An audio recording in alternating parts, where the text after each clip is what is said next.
Hello, my dear friends. Today I will tell you a mysterious story about a bounty hunter. Part 1. The Innkeeper's Tale in the Lantern Shade Tavern on the edge of the world. The wind howled outside like a chained beast, clawing at warped shutters and the moss-stained stones of the old Lantern Shade Tavern.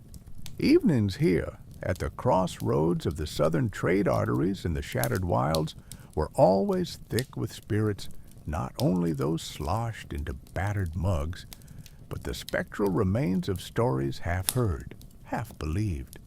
Smoke from pungent herbs curled about timber beams, mingling with the scent of spilled ale, wet leather, and the faint metallic tang of coin.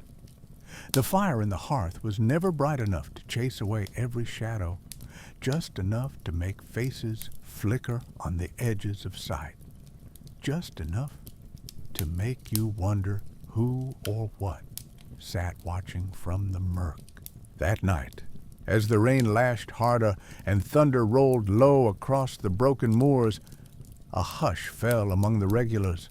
Eyes turned one by one to the figure behind the bar, a man known simply as the Innkeeper, though in truth he was something more than that, a collector of secrets, a broker of rumors, and a teller of tales so fine that even the most jaded sellswords found themselves leaning forward for another word. He wiped a pewter mug with a rag as threadbare as his patience, peering at his patrons through a tangle of unruly beard. His eyes were sharp as whetted daggers, glinting gold in the firelight. "You want stories?" he rumbled at last, his voice low and gravelly, weathered by smoke and salt air. "You want to hear about blood and gold? About knives in the dark and sins that sleep beneath your floorboards?" A nervous laugh ran through the room.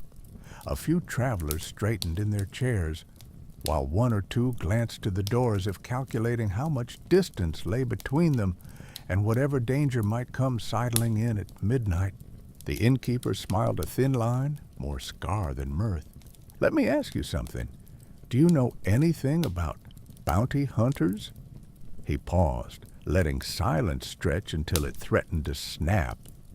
"You think you do, maybe? You've heard whispers about what happens when your name lands on the wrong side of their blade. You imagine they're little more than brutes, no creed but coin, no law but steel." He let his gaze drift across the room, measuring each soul. "But death's messenger doesn't come cheap," he went on, "and rarely without purpose. Even among killers, there is code a creed older than kings or coins. They do not kill without cause, not those who survive long enough for tales to be told." A flicker of memory seemed to pass behind his eyes, a private pain, quickly masked. He leaned closer, lowering his voice to a conspiratorial hush. "Tonight, I'll tell you of one such killer, a story buried beneath lies and half-truths, a story perhaps truer than any you've yet heard in this wretched place. Tonight, we speak of Gondar, head hunter, from the shimmering wastes, the sparkling desert, a birth in sun and sand.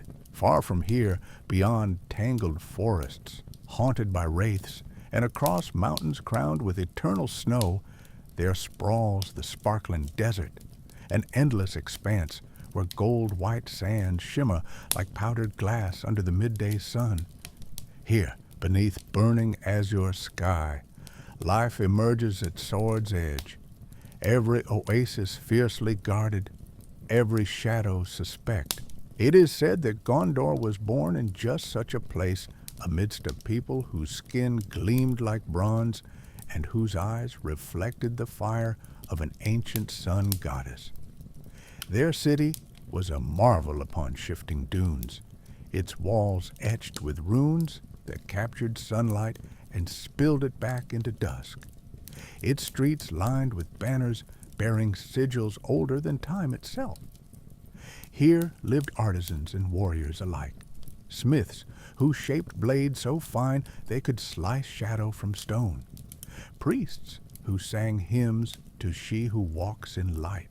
From his earliest days, Gondor learned reverence for the blade not merely as weapon, but as an extension of will, a vessel for honor and memory, both. He watched his father at the forge, muscles slick with sweat and gold dust, listened to his mother's songs as she traced patterns of sunlight along his brow. At dusk, he would race other children among half-buried statues, remnants of forgotten wars, and return home with lungs full of hot wind and heart swollen with dreams. But dreams are fragile things. The coming of war, no warning, heralded ruin. One night, beneath a harvest moon, swollen red as an open wound, darkness descended upon the desert city.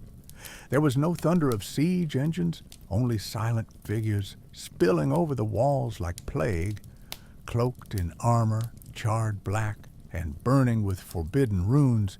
They moved without sound, but left devastation in their wake. Flames licked at temples.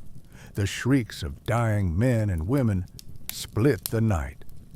Gondor's father pressed a blade into his small hand's hide.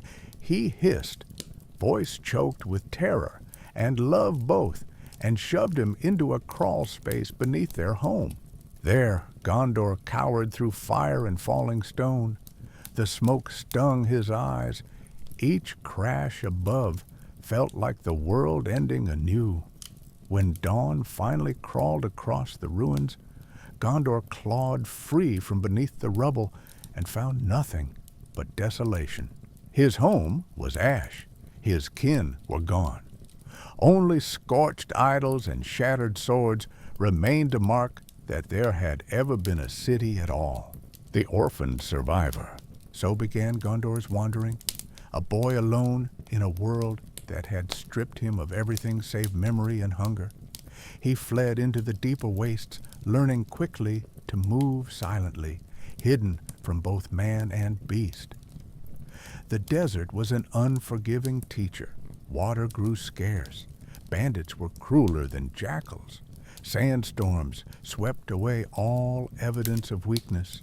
He grew thin but wiry, hardened not just by deprivation, but by necessity.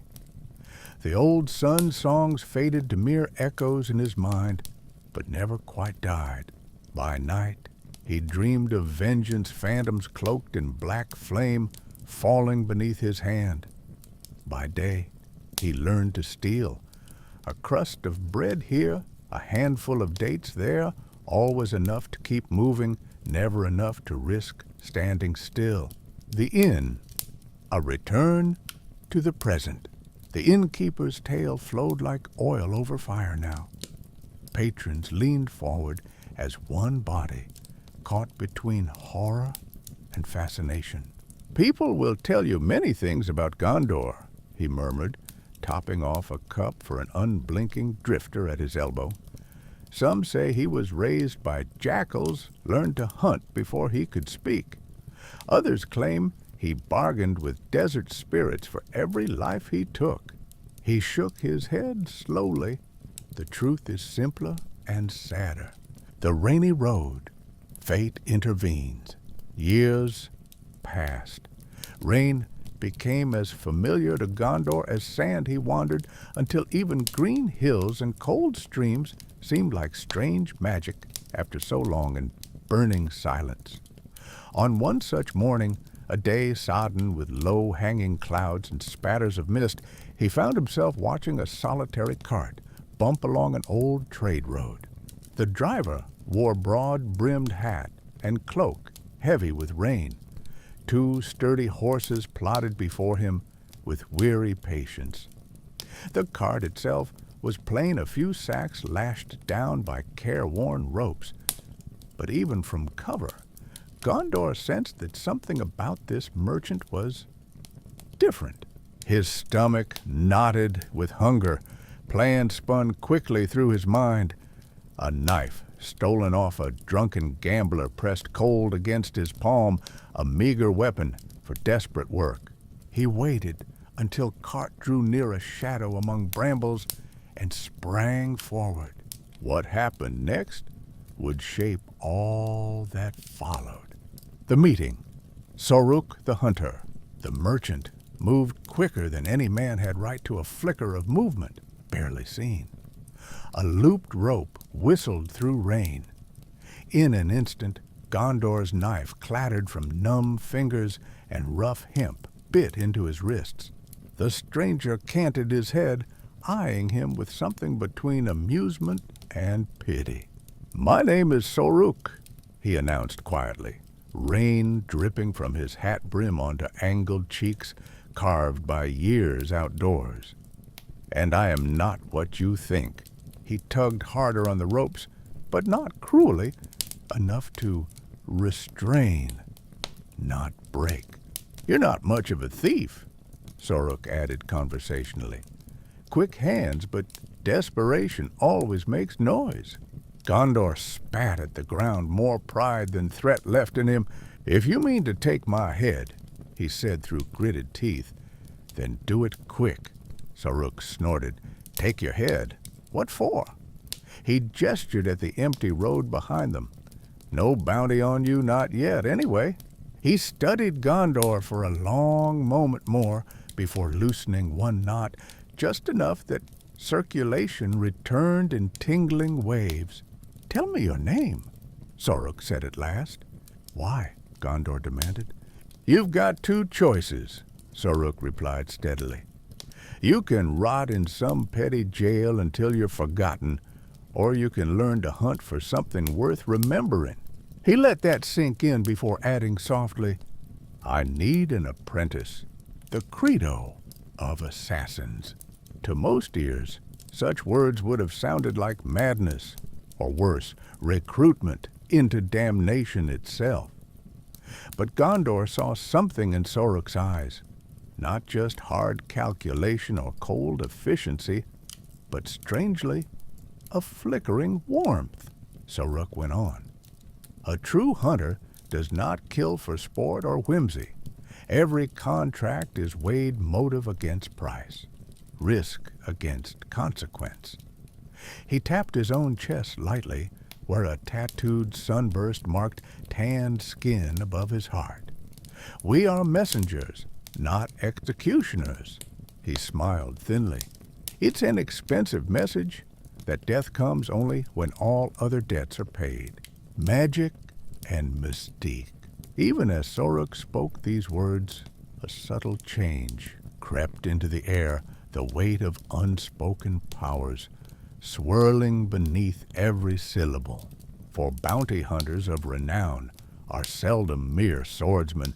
They ply their trade with tricks both mundane and arcane. The air shimmered faintly about Soruk's hands, as if light itself bent away from him in fear, and beads of rain slipped harmless down invisible wards woven into his cloak. From within folds of that same cloak, he produced blades unlike any Gondor had ever seen, steel blackened to mirrorless obsidian, balanced so perfectly that even set upon trembling palm they would not tip nor roll, etched with sigils that seemed to drink illumination rather than reflect it. "These are not weapons for murder," Soruk intoned gravely. "They are tools for justice or vengeance, if your heart so demands it." With that pronouncement hanging between them like iron chain, he cut Gondor loose completely and offered him a hand up from muddy earth. The path unfolds. Thus begins our tale proper, on that sodden road, beneath skies heavy with fate. In Soruk's company, Gondor would learn much, secrets of poison distilled from night-blooming lilies, steps so light even stone would not betray them, truths about men and monsters alike best left unspoken, save among those who live by dagger's edge. But all roads wind back eventually to loss or longing or blood on your hands beneath an indifferent moon tonight, though the innkeeper's eyes glittered as tankards clinked and shadows pressed close. You need only listen as I tell you how Gondor became legend and why even now there are places where folk tremble at mention of his name. For death is costly, and there are none who carry its message more dearly than those who have paid its price themselves. The innkeeper's voice fell silent, but his story lingered clinging like smoke above guttering flames as outside rain battered on into midnight. End of Part 1. Part 2. The Sun's Last Child. The innkeeper's tale did not wither in the night's hush. Rather, it rooted deeper amid the storm's howling, drawing every pair of eyes and every battered soul closer. If a shadow dared slide across the lantern-shade tavern's warped floorboards, not a patron marked its passing, so fierce was their hunger for the next word, for the truth beneath the legend. The innkeeper's hands paused over a cracked bottle, and in the hush he spoke on. Aye, the desert of glass and faith.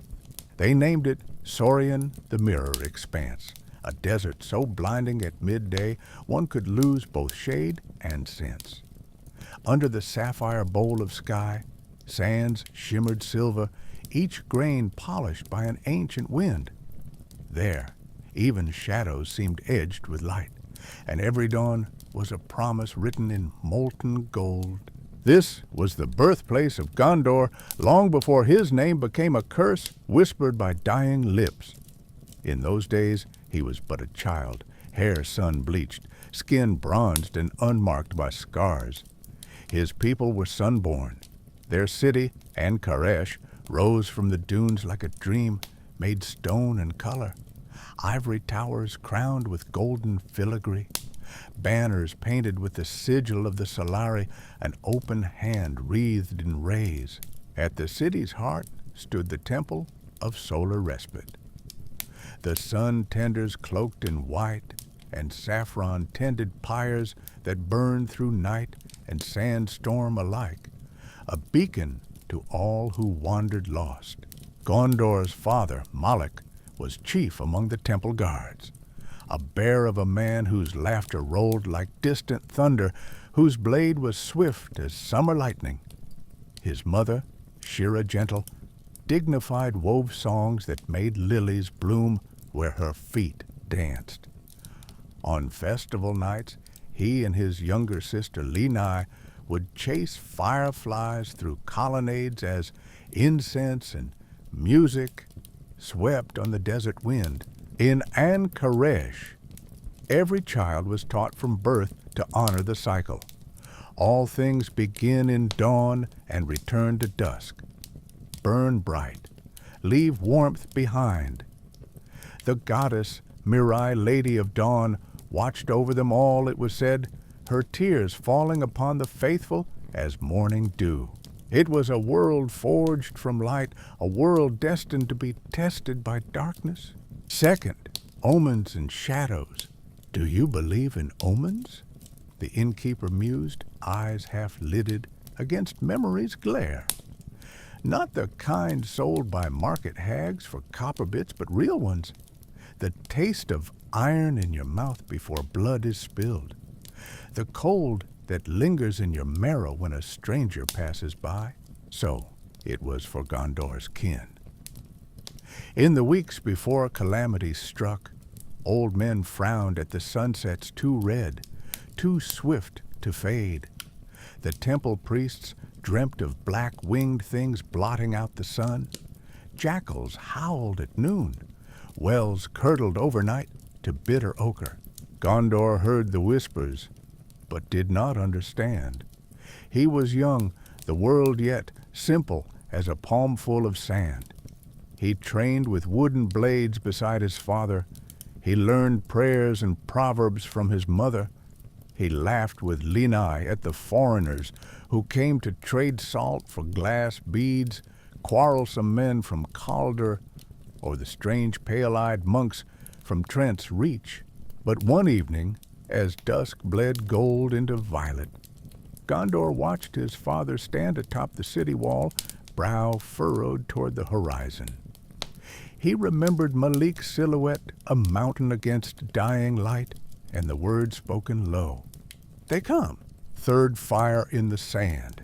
It began as a vibration in the earth, a warning no ear could miss. Then drums, not of celebration, but of war. Before the city's gates could shut or alarms be raised, and Koresh was beset by riders clad in black steel and shrouded in dust magic. Invaders bearing no banner but scorched handprints. Among their ranks moved figures whose faces were veiled in obsidian half-masks, sorcerers wielding forbidden magics that turned stone to glass and flesh to cinder. Gondor's memory fractured here scenes, melting into one another like wax before flame. His father's shout, "To arms!" Lenai's scream, as flames crawled across banners overhead. His mother pushing him toward a hidden stair beneath their home. "Run! Find the sun tenders, you must survive." From below, Gondor watched columns topple and sand flash white-hot beneath sorcery's wrath. He saw Malik fighting atop temple steps, a lone figure defying a tide of armored phantoms. He saw Shira fall amid fleeing townsfolk, cut down by a blade that hissed with runes. Smoke choked his lungs. Heat blistered his hands as he scrambled through secret tunnels known only to priestly bloodlines. In those last moments of Ankaresh, as the city above him was devoured by fire and shadow, Gondor clung to Linai's tiny hand and then felt it wrenched away amid chaos. When he emerged, dawn had come. There was no city left, only charred bones of towers and dunes scattered with glassy tears. 4. The last embers. Days blurred into one another as Gondor wandered the waste, drawn always by memory of sunlight on stone and laughter echoing in corridors now filled only with wind. The desert was pitiless. Ash rained where clouds should have been. Scavengers picked at the ruins while jackals sang of loss. Gondor searched for Linai until his voice cracked bloody in his throat. He searched for Malik's blade or Shira's scarf, anything to anchor him to what had been. All he found were echoes. He did not weep, not at first.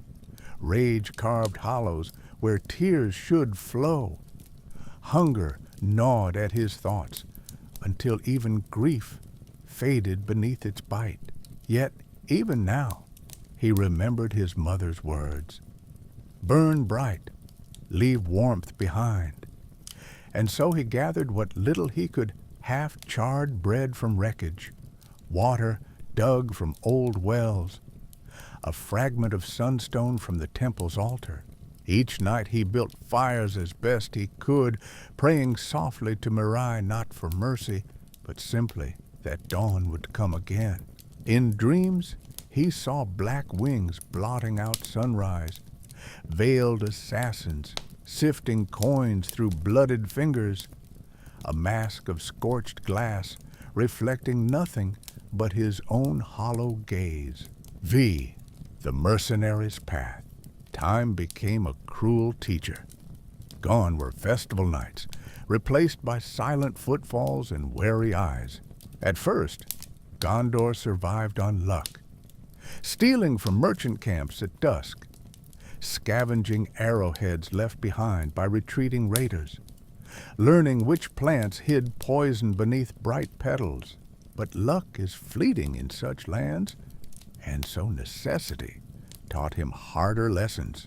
One evening, he fell upon a wounded soldier, a man from Calder, clutching his side, where spear met flesh. Gondor approached with a blade trembling in hand, the memory of Malik's training burning cold within him. "Help me!" the soldier rasped. His face was lined with years and pain. Gondor hesitated only long enough to see life flicker in those eyes, and then he took bread from dying fingers, whispering an apology he did not feel. He learned the language of hunger and dust, how to move unseen among sleeping caravans, how to barter scraps for knowledge from grizzled wanderers, how to trust nothing save his own shadow. Sometimes he heard tales among refugees, how Ankaresh fell not to war alone, but to treachery. A traitor within had revealed secret paths beneath its walls, a masked assassin paid in forbidden coin. The thought grew like thorns within Gondor's heart, that vengeance was not only possible, it was owed. Sixth, echoes of the sun. And yet not all light abandoned him on one silent dawn.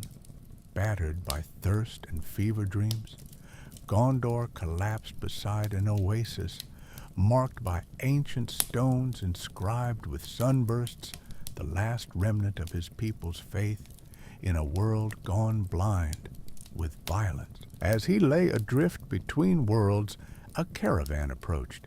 Traders from far Arctura, led by a woman named Nally, her skin dark as midnight and eyes sharp as dune glass. She knelt beside him with practiced care and pressed water to his lips. "Your sonborn?" she murmured upon seeing his pendant, a fragment of sunstone bound in copper wire. He nodded weakly.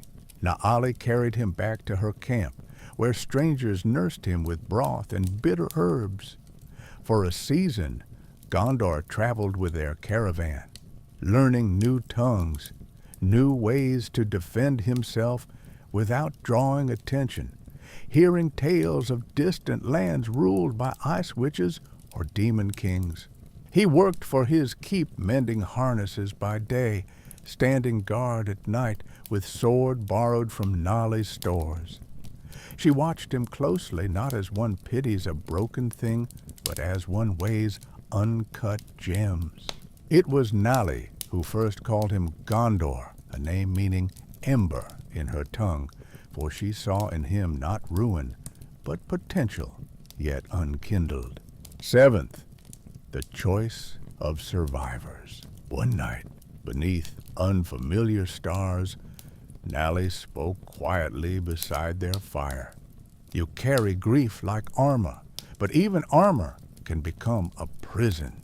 Gondor stared into the flames, seeing not warmth, but burning towers reflected in every flicker. "What would you have me do?" he whispered hoarsely. "Live," said Nally simply. "Not just survive, live. The world owes you nothing but what you seize for yourself." She handed him a small knife, its hilt wrapped in red leather, and told him, "Keep this near your heart." The next dawn, Gondor awoke alone, the caravan gone on without him, save for footprints trailing eastward and a single water skin left at his side. He set forth into the desert once more, older by years, though barely taller than a boy with nothing save steel memory and resolve, hardened beyond all measure. 8. The path narrows. Storms came and went. So too did faces and names drifting across Gondor's path. Sometimes he joined other orphans to steal bread or sleep huddled near ruined shrines haunted by moon-silver wraiths. Once he stumbled upon scholars fleeing warmen from invokers' fabled cities who spoke of arcane wonders and ancient debts owed by gods to mortals below. They traded knowledge for protection, the child with quick hands proving himself against bandits or wild striders lured by hunger into twilight camps. They taught him words inscribed on relics left behind in shattered temples. To endure is not weakness, Their leader told him as they parted ways near the gloaming path, "It is defiance made flesh." Gondor took these lessons deep into himself alongside Nali's knife and Malik's ghostly voice, urging vigilance always. And always the memory of black-masked invaders haunted his steps, reminders that survival alone was not enough if justice went unclaimed. Ninth dusk over, and Koresh. Years passed beneath wandering stars until boyhood gave way to something sharper. Not quite manhood nor monsterhood, but that dangerous space between where hope is flint and hatred oil upon its surface. One evening, compelled by memories that would not die, Gondor returned to where Koresh once stood. Wind howled through broken arches, barely rising from sea-glass dunes. Jackals scattered at his passage like smoke before dawn. He found nothing living but silence, and yet amid shattered altar stones, he unearthed an old sunburst pendant just like his own, beside bones too small to be any adult's. A sob broke loose, then a sound raw enough to shame even the wind, but it did not last long. He pressed both pendants together in his palm until blood welled between his fingers. "Burn bright," he murmured through grit teeth, "and leave warmth behind." But now warmth meant vengeance, a vow spoken aloud beneath indifferent stars as darkness pooled at his feet. "I will find those who brought night upon us, and I will teach them that even ruin burns." The innkeeper's eyes glittered as he finished this part of Gondor's tale, a story spun not only from sorrow, but from sparks, yet unsmothered by fate or fear.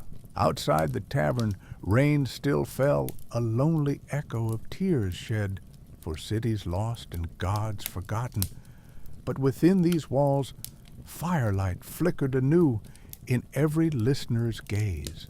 "For this," rumbled the innkeeper softly, as tankards were raised and hearts beat faster, "was how death learned its own price, and how Gondor began to pay it." Part 3. The Knife in Hand. The lantern-shade tavern was now thick with a haze of expectation. Patrons bent closer over their tankards, the innkeeper's words wrapping around them like the coils of some ancient serpent. A log cracked in the fire, sending sparks spinning upward, and his eyes glittered as he leaned in. "Ah, but every legend is forged from hunger," he rasped, voice low. "And every killer was once a child with nothing to lose." The city of Merath's Edge sprawled along the border of the shifting sands and the fractured kingdoms, a place where fugitives vanished as easily as coins in a trickster's palm. Its alleys were tangled veins, pulsing with the lifeblood of desperation. Shadows gathered where the lamplight failed, and in such shadows Gondor learned to move. He was no longer the trembling boy who had trailed a vanished caravan across the desert. Weeks had passed since Nali's knife and Malik's whispered warnings. Now, hunger carved new lines on his face and burned behind his eyes. He'd become quicker than the slavers who snapped at his heels, quicker than the swelling crowd when city guards thundered past. But hunger had fangs sharper than any beast, and one rain-slick night it drove him to the bazaar. The market at dusk was a riot of lanterns and voices perfumed by cardamom and stale sweat. Merchants fat, shifty-eyed barked over bolts of silk, dried lizard meat, even trinkets pried from battlefields half remembered by history. Gondor watched from beneath a tattered cloak, belly hollow as an old drum. His small hands found comfort in the red leather hilt beneath his shirt. "Just take enough to live," he told himself, Remembering Nali's words, his gaze settled on a solitary trader, a man so gaudily dressed he seemed to court attention, yet stood apart from the packs. His cart overflowed with vials of shimmering dust and blades that caught lamplight with a sorcerous gleam. Gold rings winked on every finger, a ruby signet glimmered at his throat. Gondor waited for a distraction. A brawl broke out, a snot-nosed noble's brat crying foul over rigged dice, and in that moment he slid through the throng like a shadow, knees bent, hands darting, and then the world spun. A vice closed on his wrist. "Steady," rumbled a voice colder than steel. "Thieves here lose more than their coin." Gondor twisted, knife flashing, but his hand was empty before he realized it. The stranger's grip was impossible, old, calloused, unyielding as the roots beneath an ancient tomb. "Let go!" Gondor spat. A slow smile creased the man's battle-scarred face. His eyes, one brown, one milky white, held little mercy. "I saw you coming before you saw yourself," he murmured. "You're not hungry for bread alone." Gondor stilled, forced now to look up. The man wore traveling leathers dusted with sand and old blood. At his hip hung a pair of sickle blades sheathed in battered lacquer. Every muscle in his stance screamed readiness. Yet he made no move to call the watch. "What do you know of hunger?" Gondor snapped. The man's gaze flickered, a memory passing like lightning far from home, enough to know it makes beasts or kings. He released Gondor's wrist with a shove, but didn't step aside. Instead he stooped, retrieving Gondor's dropped knife with 2 fingers. "Red leather," he mused. "Desert make."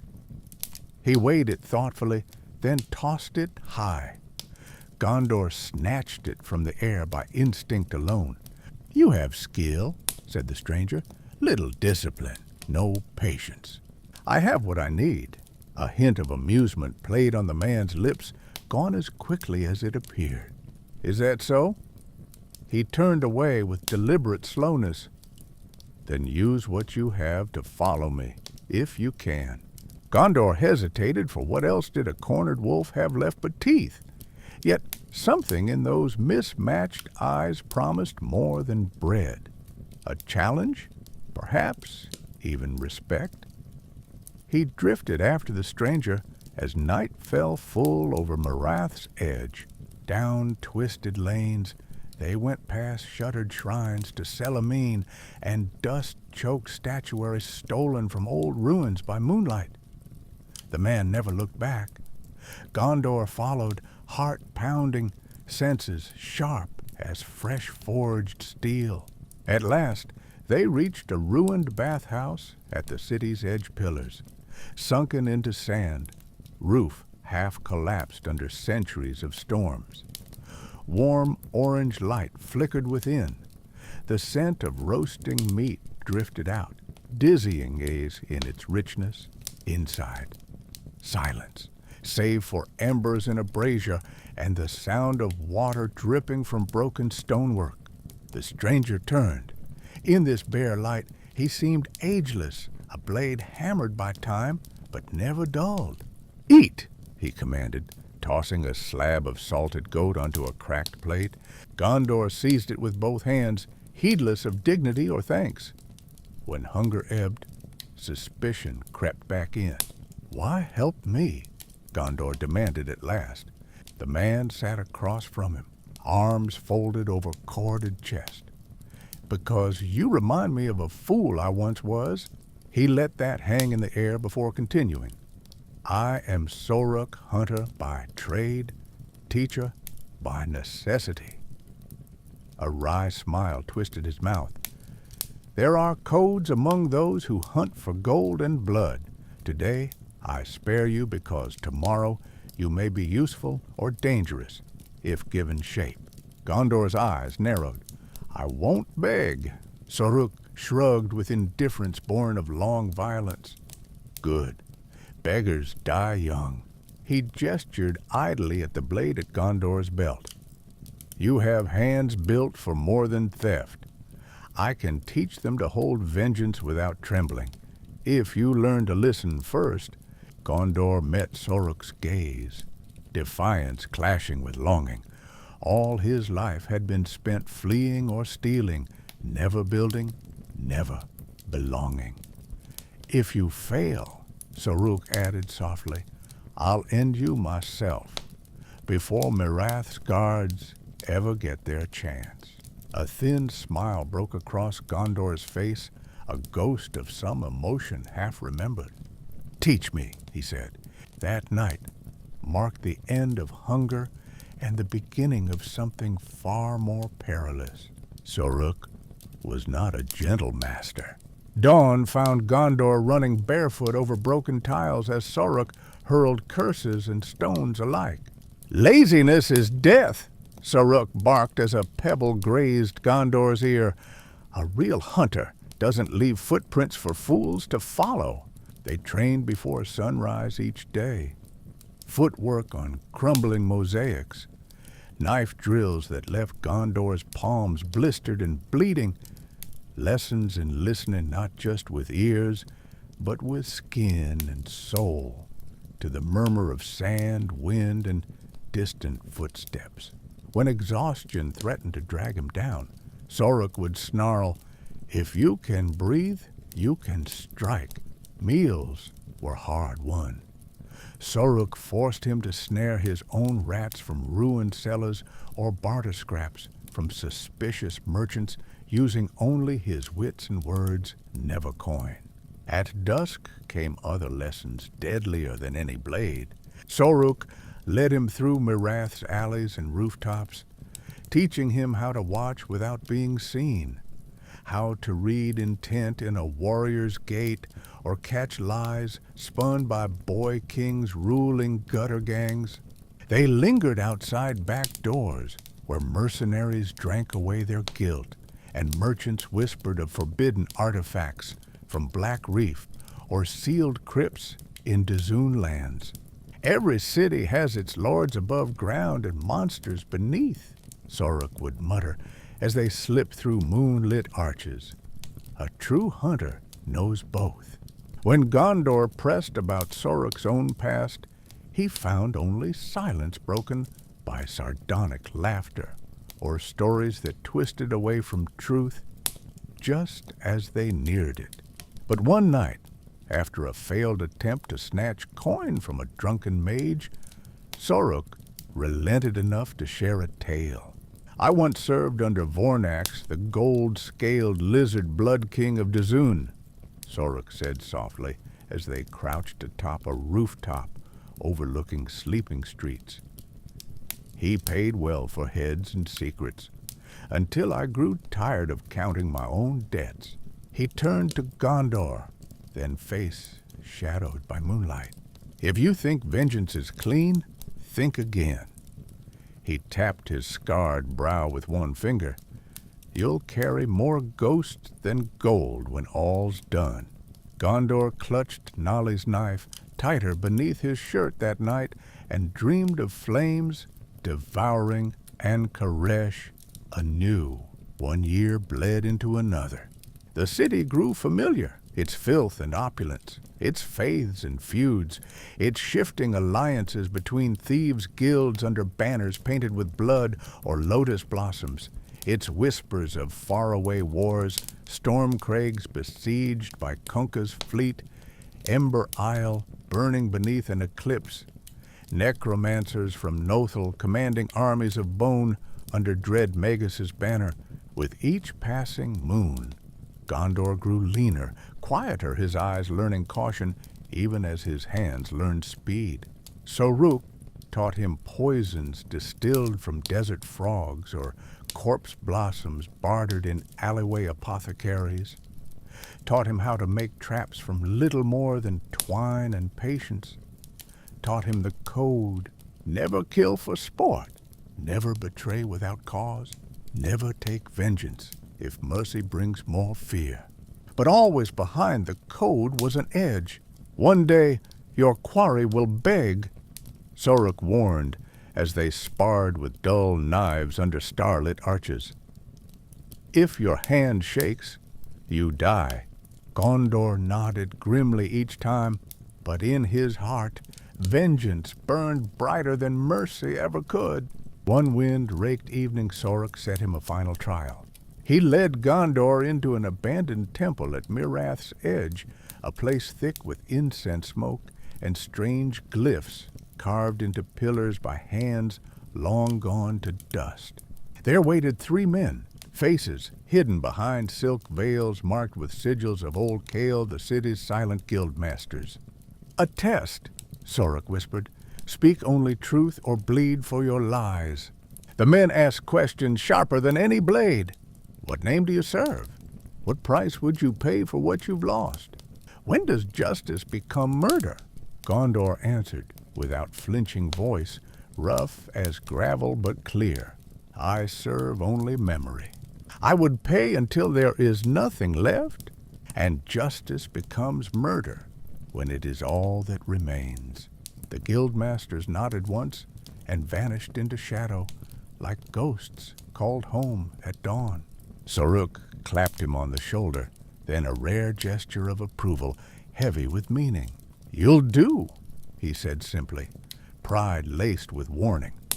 "But remember, every lesson costs something, and your debt is far from paid." Gondor stared at his reflection in a broken tile that night, not quite boy nor monster, but something new born in that haunted space between. He tied Nolly's knife close about his neck and looked up at stars veiled by storm clouds, vowing once again that ruin would burn before hope died in him. The innkeeper paused then in his telling, letting silence fill every crack between words, like water flooding old stonework. Around him, patrons shifted uneasily, some haunted by their own debts, others searching for comfort in the flicker of firelight or bottom of a mug. "A hunter is not born," he finished quietly, "but made in hunger and blood, and by those rare hands that dare to shape lost souls into blades sharp enough to cut fate itself." A gust rattled the tavern windows as outside night deepened the world beyond, still waiting for justice, or murder, or both. Part 4. Tempered in shadow, the months bled into years. In the city of Mirath, where the skyline was pierced by minarets and the alleys echoed with laments and laughter alike, Gondor's world narrowed to the measured cadence of training and the silent weights of memory. Under Sorok's watchful gaze, he shed the skin of a frightened orphan and grew into something harder, sharper, a weapon being honed. The dawns came blue and chill, light bleeding over slanted rooftops, spilling into the back courts where Sorok drilled him with staff, with blade, with the empty hand. Each lesson was an answer to hunger or fear. There was never an indulgence without pain, nor a praise without a warning. Again, Sorok would bark as Gondor's arms shook, sweat stinging his brow. The knife does not care if your muscles ache. The man you hunt will not wait while you catch your breath. So Gondor learned to move through exhaustion, to stop fearing his own limits. He ran when Sorok told him to run, rooftops at dusk, stone to tile, shadow to shadow, heart pounding in his throat as he learned the silent language of the city above the city, where only thieves and cats belonged. He learned to fight with whatever came to hand, a cobblestone, a broken chair leg, a shard of glass slick from the gutter. He learned to hide, too, not just beneath a cloak or behind a barrel, but in plain sight. Sorok led him through the crowded marketplaces, through the riot of colors and smells, teaching him to read faces as swiftly as he'd learned to read the streets. Everyone wears a mask, Soruk whispered once, as they tailed a merchant rumored to fence stolen goods for the Lotus Syndicate. But he tapped Gondor's chest, above the old wound that never fully healed. You must learn when to show your scars. Sometimes truth is the sharpest tool, and always there was the code, not written in any book, but etched into Soruk's every lesson. Never kill for sport, never betray without cause, never take vengeance if mercy brings more fear. But Gondor's own law simmered beneath these words, the vow he'd sworn beneath broken stars, knife pressed to his breast. He practiced mercy because he must. He practiced violence because he remembered. At nightfall, when the city doused its lamps and only drunks or desperate men stalked the lanes, Soruk would bring out the poisons. Tiny vials, some smoked glass, others clay, each death-bottled and patient. "This is frog's blood," Soruk said one evening, voice low as thunder behind distant hills. He tipped a droplet onto a sliver of meat. It hissed, turning the flesh blue-black. Enough to kill a war dog in minutes, but dilute it. He showed Gondor how, with distilled moonwater and ground salt bark, and it becomes sleep for 10 hours. He taught him corpse blossom powder harvested from flowers that grew only in grave dirt beneath the nozzle barrows. Taught him how to bleed venom from desert scorpions with hands steady as hope. Sometimes Soruk tested him, a cup swapped at dinner, and itching in his arm after an accidental scratch during sparring. "What did I put in your meat?" Soruk asked once, as Gondor felt warmth spreading from his tongue down his throat. Gondor closed his eyes, mind racing through scents and tastes acrid, not burning, slow pulse, mind foggy, but not lost. "Lotus root," he managed. "You want me awake, but slow?" Soruk grinned. "Good. The guild won't waste time on amateurs." Other nights, they climbed beyond Merath's walls, out onto the moors where wild magic clung beneath the stars. Here, Soruk spoke not as a master, but as an equal, though never as a friend. "This world is full of ghosts," he said. "Every step you take will add another. You cannot outrun what follows you, Gondor, so you must learn to welcome it." Gondor listened, fingers clutching Nali's knife at his chest. In those moments, when wind shivered through grass and distant thunder crackled over ruined keeps, he almost believed that some echo of his family might be listening too. The first blood, his first real test, came on a night sodden with rain, a night when thunder crawled low enough to shake stones from their sleep. They waited outside a gambling den run by the Iron Mask gang, fat men with cruel hands and silk sashes, notorious for skinning debtors who paid late. Soruk pulled Gondor into an alley slick with runoff and rot. "Tonight," he said quietly, "you earn your place." He handed Gondor a thin wire garrote and pointed through the beaded curtains of lamplight. Inside, 3 guards watching dice tumble, one cloaked figure hunched over ledgers.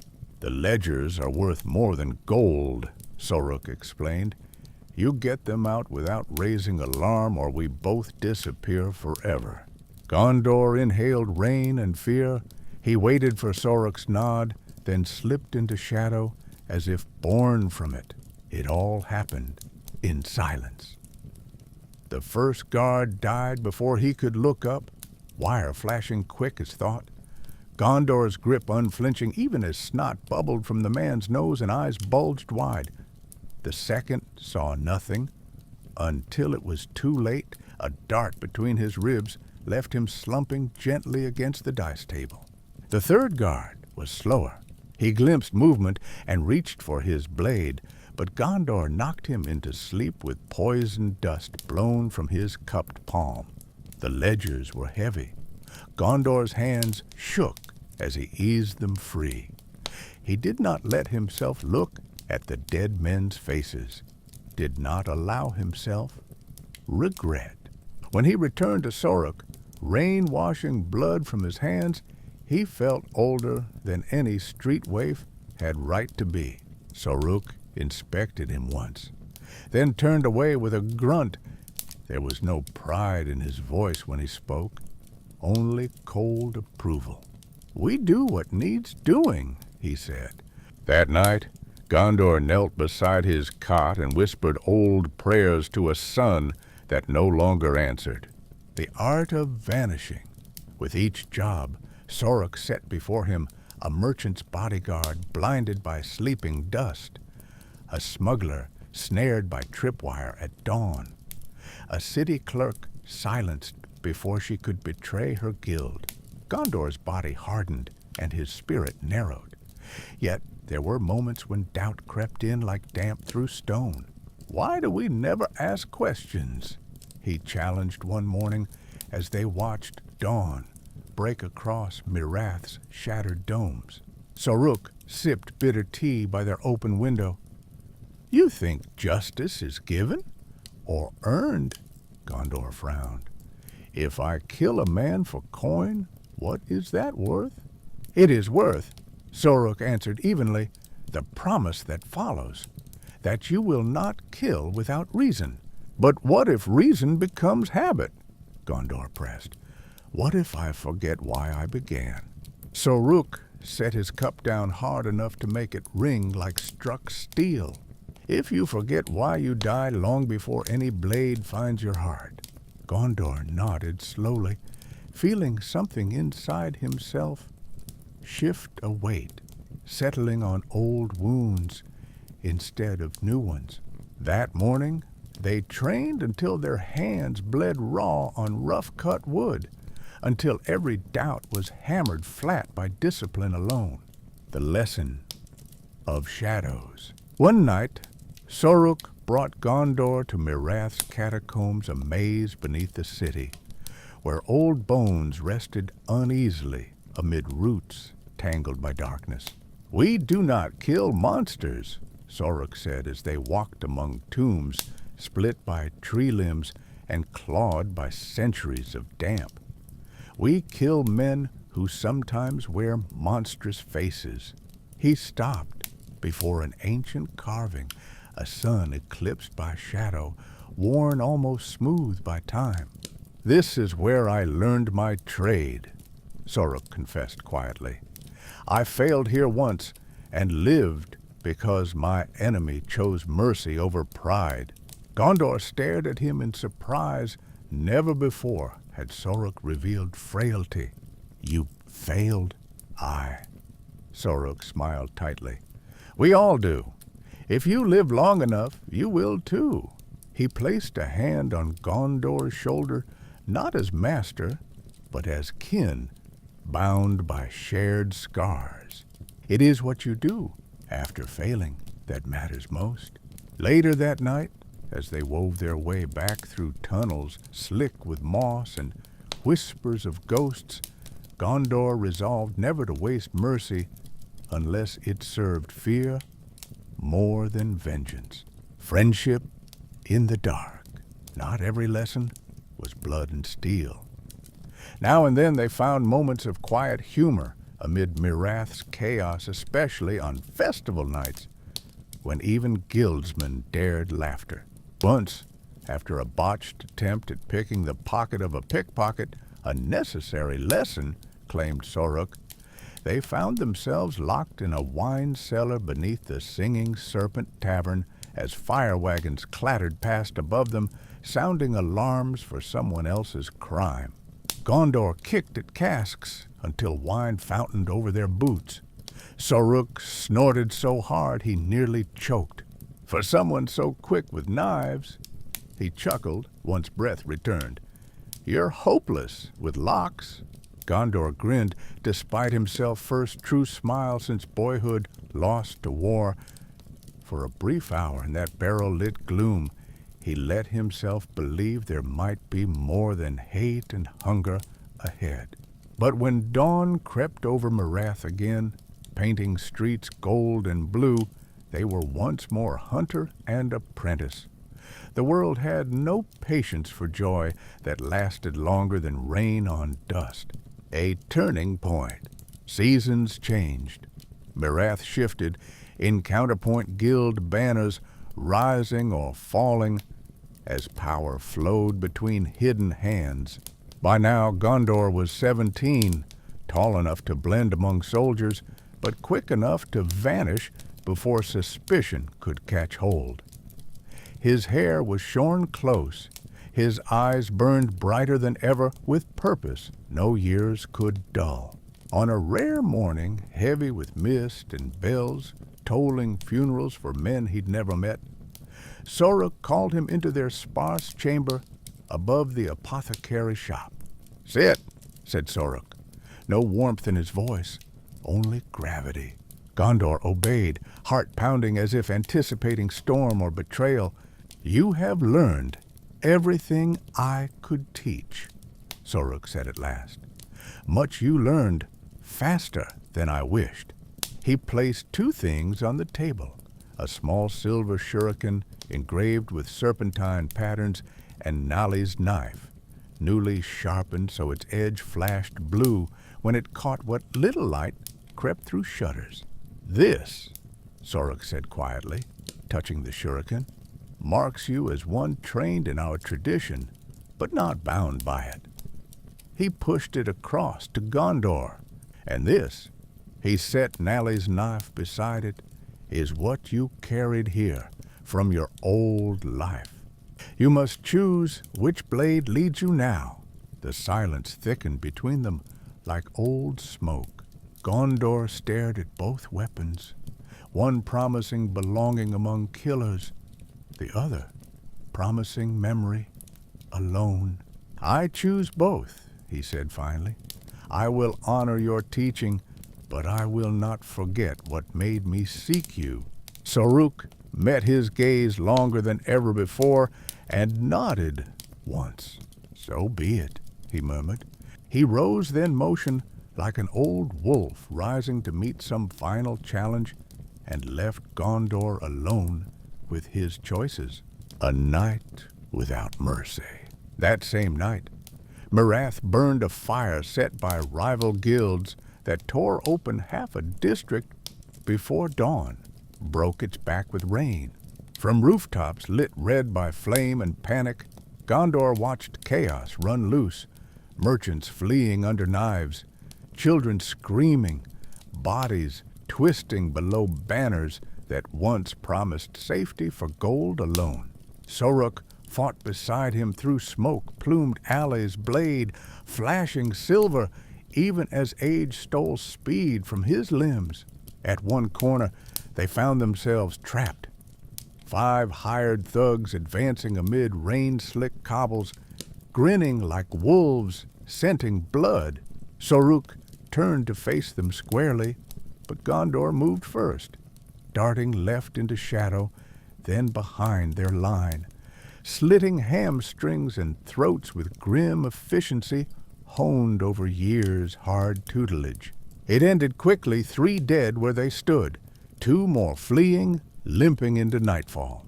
Soruk leaned on Gondar's arm, then not out of weakness, but trust, and together they vanished into rain, choked dark, before city guards or worse could arrive. Afterward, they did not speak for hours, not until dawn paled fire-blackened towers and crows picked at still warm corpses below. "You showed no mercy tonight," Soruk observed quietly, not accusation, but mourning in his voice. Gondar bowed his head, not ashamed, but certain now that vengeance was colder than any rain Marath could offer. "I did what was needed." Soruk nodded slowly, the teacher proud of what he had made, yet knowing every triumph cost more than gold could weigh. The final trial. On the 7th winter, since their first meeting in a city forever scarred by war between shadows. Sorok summoned Gondor for one last ordeal beneath Mirath's oldest temple. 3 masked judges waited there in incense smoke thick enough to choke memory itself, and their questions sharp enough to carve bone. But that is another tale, the one told already by firelight and Innkeeper's rumble, and its echoes would haunt Gondor long after temples crumbled or guilds fell silent forevermore. Epilogue. Back in Lantern Shade Tavern, the story paused. The innkeeper let his gaze drift round wary faces caught in ghostly half-light. You wanted tales of how hunters are made? His smile was sly now, a glimmer like knife-edge moonlight through cloud. They are forged by patience and pain, but never forget.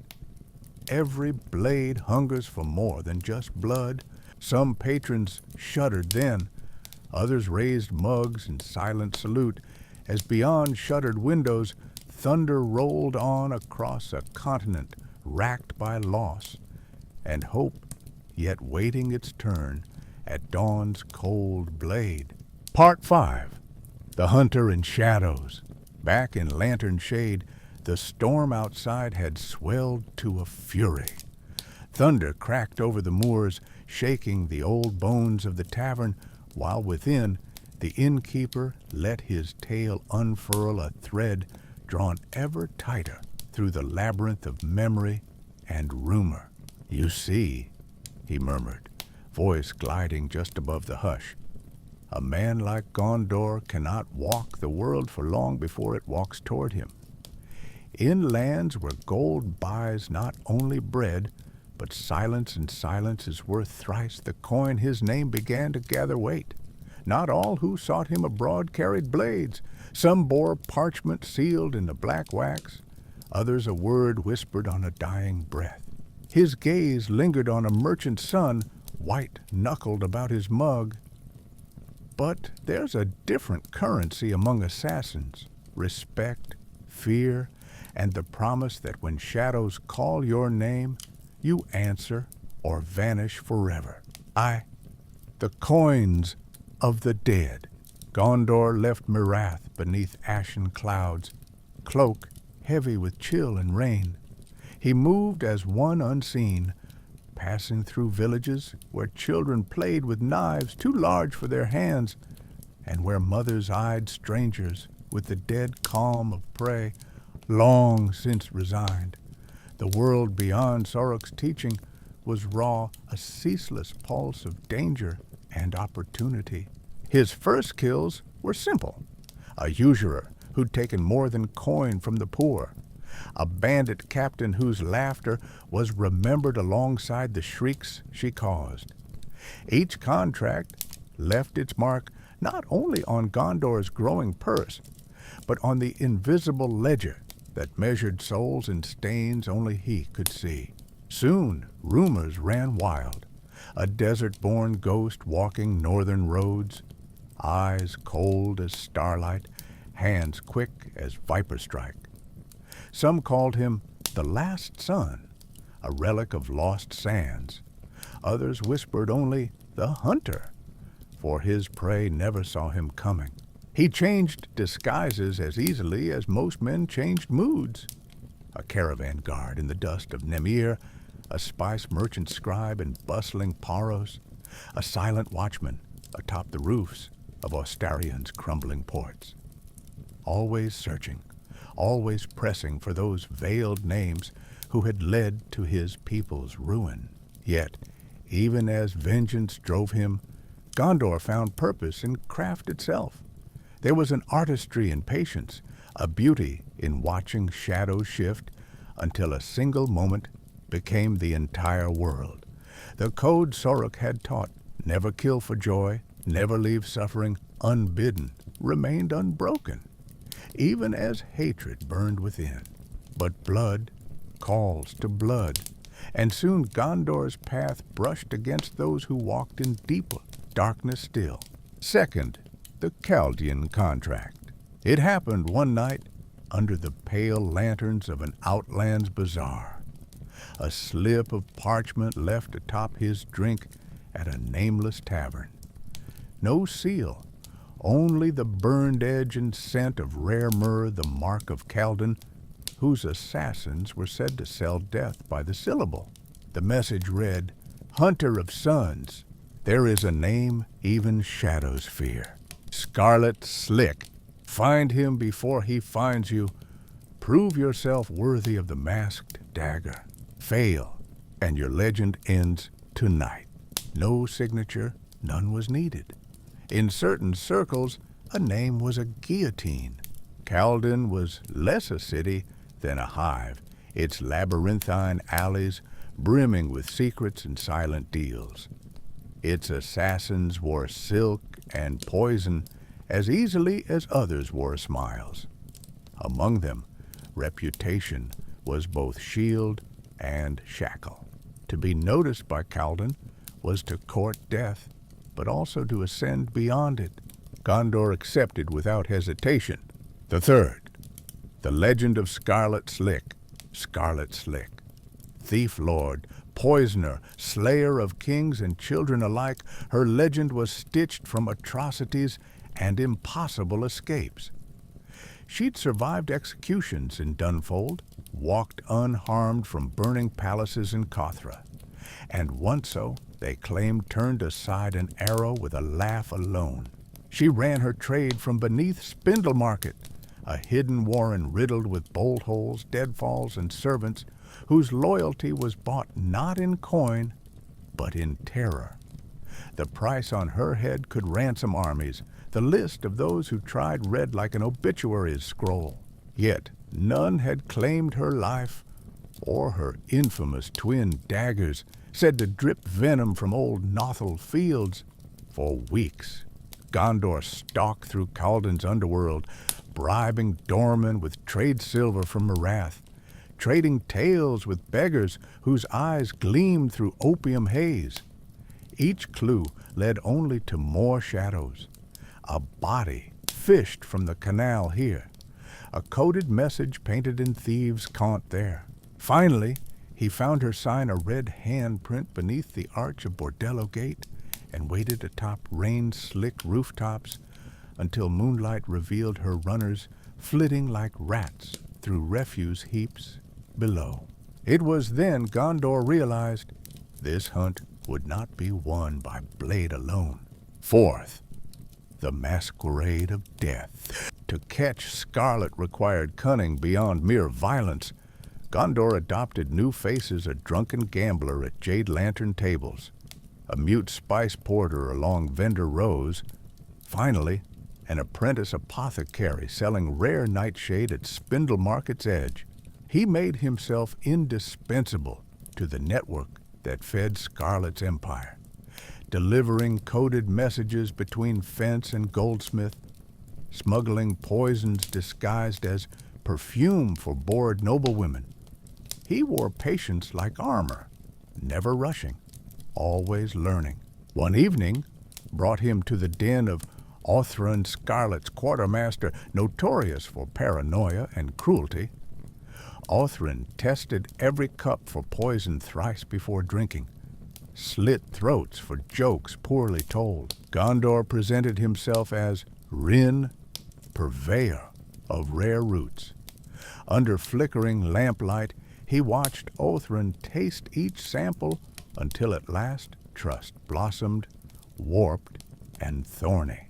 "You want audience with Scarlet?" Othran hissed one night, eyes narrowed to slits. "No one sees her unless she wishes it."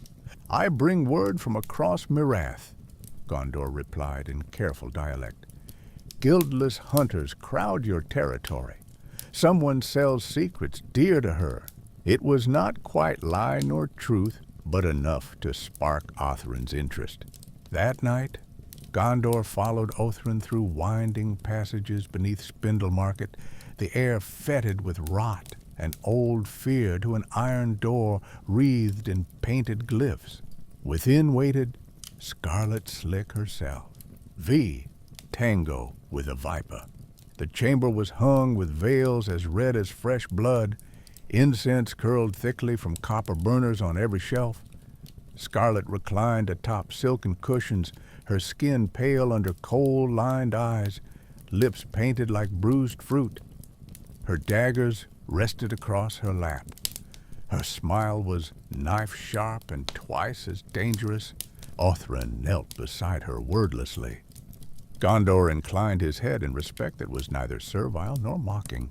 "So," Scarlet purred, "the Hunter of Suns finally comes crawling, only to see if your legend matches your shadow." Gondor answered softly, eyes never leaving hers. A strange spark flickered between them. Predator recognizing predator. Scarlet rose languidly, circling him like a cat around its prey.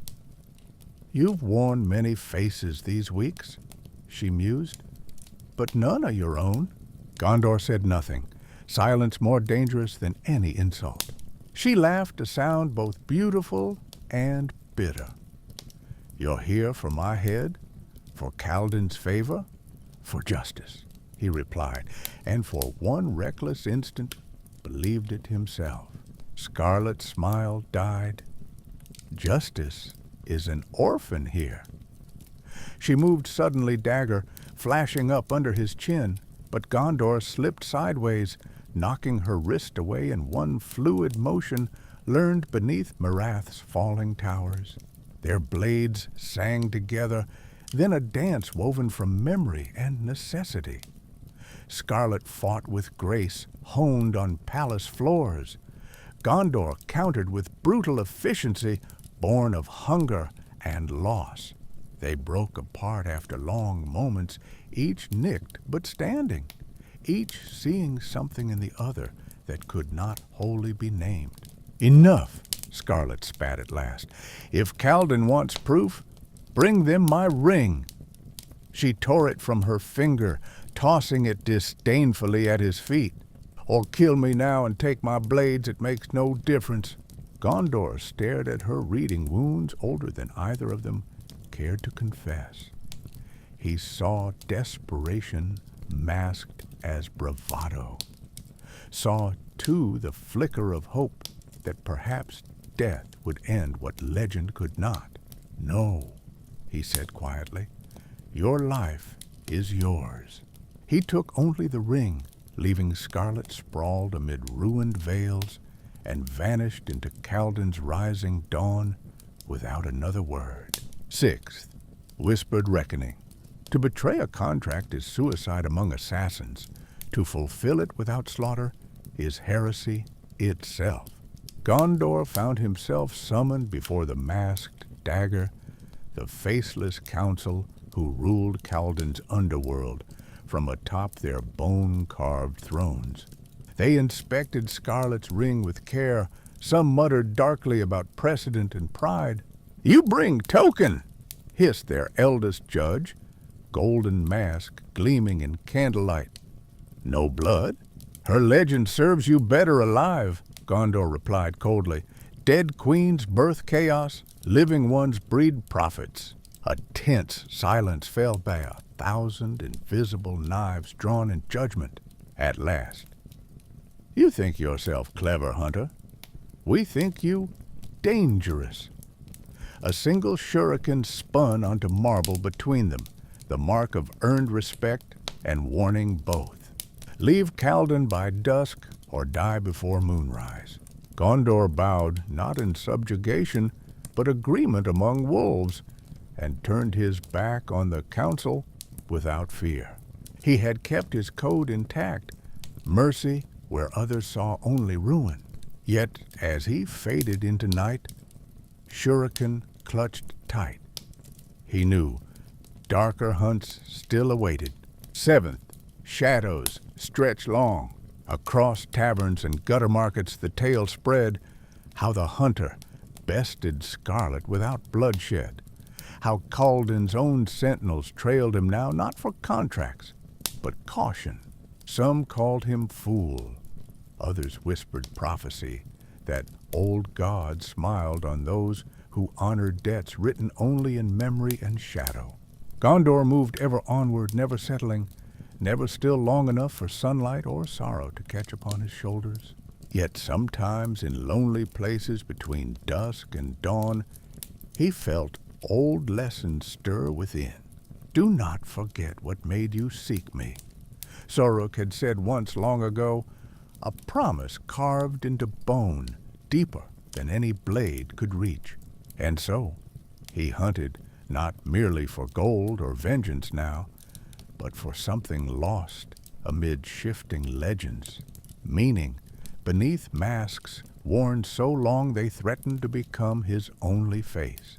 The innkeeper paused, his tail coiling back around the lantern smoke thick between battered rafters and wary hearts alike. Did he find what he sought? Croaked some hopeful soul near the fire. The innkeeper smiled a flash of gold and shadow, both as thunder boomed beyond shuttered windows, still holding out against the storm. Not yet, he murmured softly. But every hunter leaves footprints for other hunters to follow, and theirs is a story far from ending. Around him, faces leaned closer, hungry for what came next, as outside lightning split the sky above the wilds where legends walked on 2 feet, and where mercy cost more than any king could pay. Part 6. Echoes in Shadowglass. Night had never truly ended in Calden. It merely thinned enough for the desperate to call it morning. Gondor, shadow-draped and silent, moved through alleys slick with last night's rain, the shuriken of the masked dagger cool against his palm. The city's pulse stuttered, wary of blood spilled for reasons older than stone. He did not look back. He knew too much of the price of lingering, of what waited in the eyes of those who claimed brotherhood.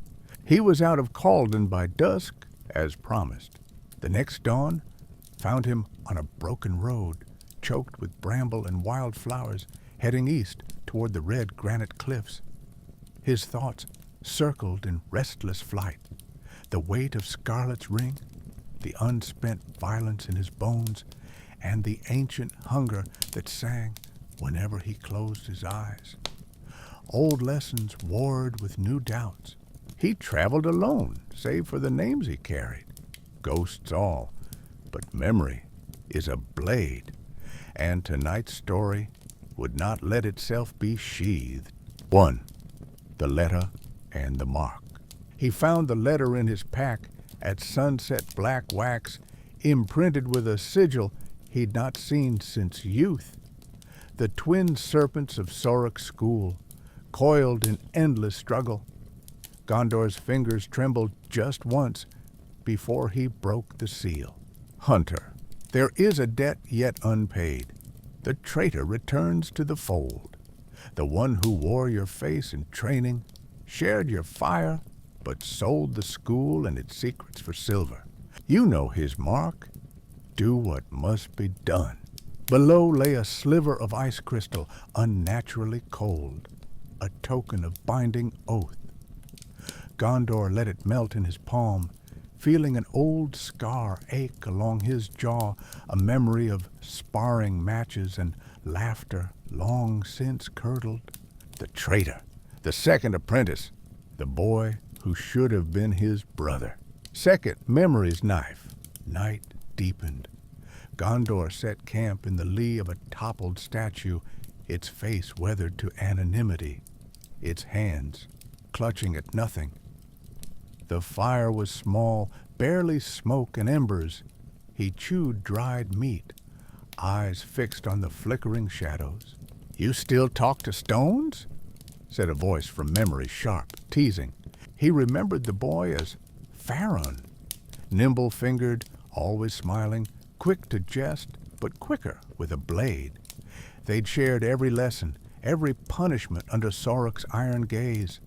Once, they'd sworn blood oaths beneath a crescent moon, brothers until ash, until dawn.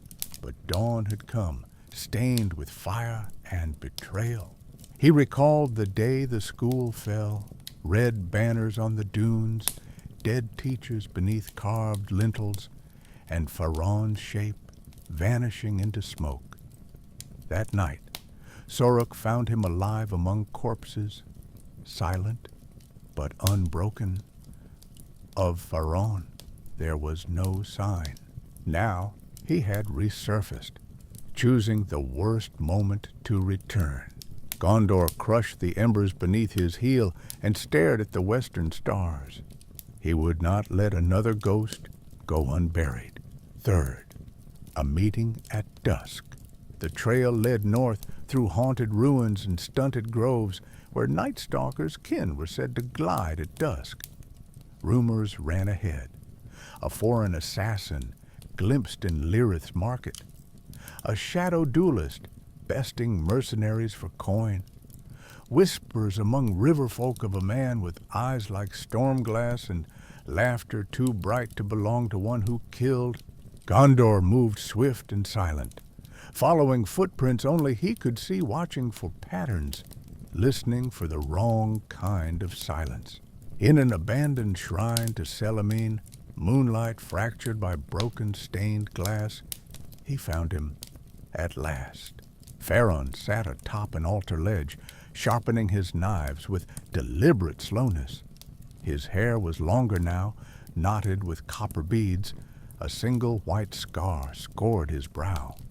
At Gondor's approach, he grinned, feral and easy as ever. "I wondered if Soruk would send you," he said. "I hoped he'd come himself." Gondor did not lower his guard. "Why return now?" Faron shrugged. "A hunter always circles home before new prey." Their eyes locked, brotherhood and hatred twined so tightly it was hard to tell where one ended. "You betrayed us," Gondor said at last. Faron's smile faded. "Did I? Or did I do what was needed to live?" He pointed at the ruined idol above them. "Even gods can be bought and broken." A tense silence hung. Somewhere outside, an owl shrieked. "You know why I'm here," Gondor said. Faron nodded.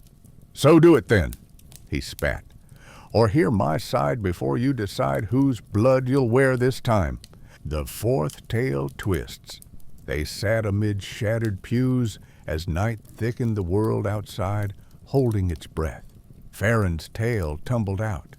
How he'd seen Soruk meeting with foreign generals before the siege. How their master had traded secrets for gold under cover of lessons. How Faron had tried to warn others, but none listened. "I ran because there was no one left to trust," he finished bitterly. "I sold what I must to survive, but not to those who destroyed us. The real traitor wore a teacher's mask." Gondor listened, weighing each word like poison on a scale.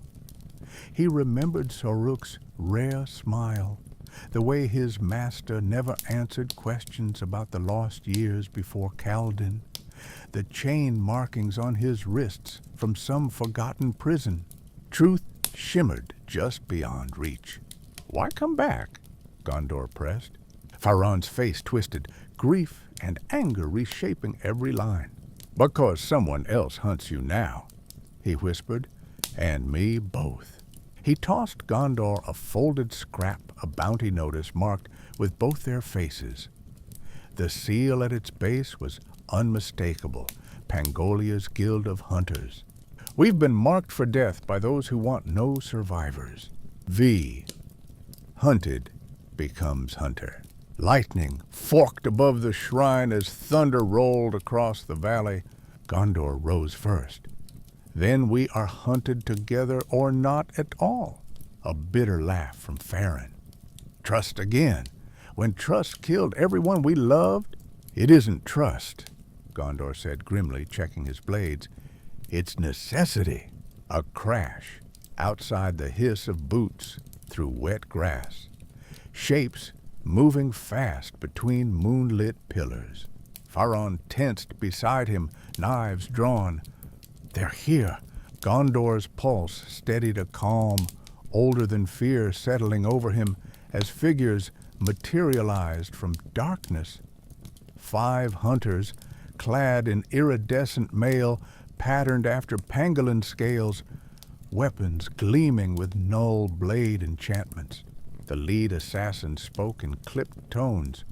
By order of Guildmaster Donio, both are forfeit by blade or by fire. No time for talk now, only violence writ clean upon midnight stone. 6th Night's red teeth. Battle erupted a storm of metal and blood. Gondor moved like living shadow, shuriken slicing through neck veins, cloak flowing around blows meant for bone. Farron fought close at his side, a blur of twin daggers and cinder-spark bombs that turned attackers' eyes to ruin. The guild assassins pressed hard discipline phalanx, tight arcs of movement honed by centuries of culling rivals. Their leader wielded a glaive that shimmered with forbidden runes, each swing sundering air with hurricane force. A world reduced to nerve and instinct. Steel bit through Gondor's bracer, flesh parted along his forearm. Pain flared but did not slow him. He caught an assassin's wrist and twisted until bone cracked. Farron finished him with a clean cut across the throat. For a moment, all stilled. 3 pangolin assassins dead or dying among blue glass shards, their leader circling warily while thunder shook dust from rafters overhead. "Yield," Gondor called, chest heaving. The leader sneered behind his mask. "You're already dead, both of you." A flick of his wrist, a cloud of poisoned barbs unfurled toward them. Farron dove left. Gondor, right feeling needles graze his cheek as he tumbled behind a fallen idol. When he rose again, he held one last card, the enchanted shuriken given by masked dagger herself in Caldon. He hurled it with practiced vengeance, catching the leader beneath chin and ear. Blood spattered ancient altar stone as the assassin fell twitching to marble dust. The last survivor dropped her weapons and fled into stormlight without looking back. 7th fractures remain. Afterward, they stood among ruin and bodies, not triumphant, but spent. Farron pressed cloth to Gondor's bleeding arm. Their eyes met over old wounds and fresh ones both. "What now?" Farron asked quietly. Gondor thought of Sorok's lessons. Trust only blade and shadow, yet also that mercy sometimes cost less than vengeance. "We find answers," he said softly, "together or apart, but no more running from truth." He looked at Farron not as enemy or brother, but as something new. A mirror cracked but unbroken by history's hammer blows. Thunder faded beyond ragged hills. Dawn threatened pale along the east. They buried their pursuers beneath moonlit glass and set off north, 2 scars walking on 2 feet into legend's next chapter. 8th Lantern, Smoke Reflections. Back in the Lantern Shade Tavern, thunder now little more than memory, the innkeeper's tale wound to silence for a heartbeat. Only rain murmured against moss dark stone, the hush before patrons dared breathe again. A merchant near the fire swallowed hard. Did they survive? Did Gondor forgive? The innkeeper studied his battered mug as if seeking omens in leftover foam. His gold-lit eyes were tired but sharp as ever. "In our trade," he said slowly, "forgiveness rarely comes cheap and never complete." He leaned closer, voice dropping to a rasp that curled around every soul within earshot. "But know this, even the greatest hunter cannot outrun his own shadow forever, nor can legend live without pain enough to sharpen it. Outside, lightning traced wild signatures across wild lands, the world rebalancing itself for another hunt yet to come." And somewhere far away beneath unfamiliar stars, two wanderers moved on ahead of their past, perhaps, but never quite free from it. End of Part 6. Part 7. Shadows of the Betrayer. The Black Glass Valley. Under a blood moon. The wind in the Black Glass Valley did not howl, it scraped, thin and cold, like knives over ancient obsidian. The ruined towers of the old empire glimmered dully beneath the sky bruised with storm and moon fire. Here, every shadow was edged, and every footfall echoed with old secrets. Here, Gondor came to settle a debt written not in coin, but in blood, memory, and the broken trust of kin. He walked alone, boots crunching over the ground littered with shards, some from ancient glass, some from more recent violence. His arm ached from wounds, only half healed, but his eyes were steady, fixed on the firelight flickering in the ruins ahead. He knew who waited for him, and he knew why. The second apprentice, Faron, no longer, not now, had chosen his side long ago. Betrayal was not a single act, but a series of choices, each one carving deeper into the flesh of loyalty. Gondor's scars bore silent witness. He passed beneath the shattered archway, a gate once guarded by lords who believed their walls eternal, and found the betrayer standing atop an altar of black stone, mask glinting with runes blue as midnight. Around him, remnants of a mercenary army moved like restless ghosts. Some wore the colors of distant kingdoms. Others bore the sigils of the Pangolier Guild, their faith bought and sold. Gondor drew no weapon. He simply walked forward, cloak trailing in ash and glass. The second waited, a crescent blade hanging at his side. His voice bounced off the empty halls, sardonic and sharp. "So you came. I thought you might." He lifted his mask, once simple lacquer, now inlaid with forbidden sigils stolen from Kaladin's deepest vaults. "Did you come to forgive me?" Gondor didn't answer at first.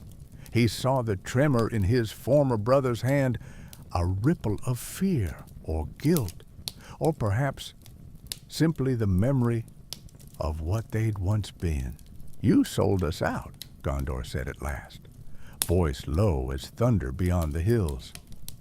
"You gave them everything: names, hideouts, the sun map itself. A muscle flickered in the second's jaw. I did what I had to do to survive. Isn't that what Sorok always taught us? Adapt or die. You chose your own skin over all our lives." Gondor's fists clenched around nothing. "And here you are," the second spat back, "still clinging to ghosts instead of power. The old ways are finished, old gods dead, old debts paid." Behind them, mercenaries shifted uneasily.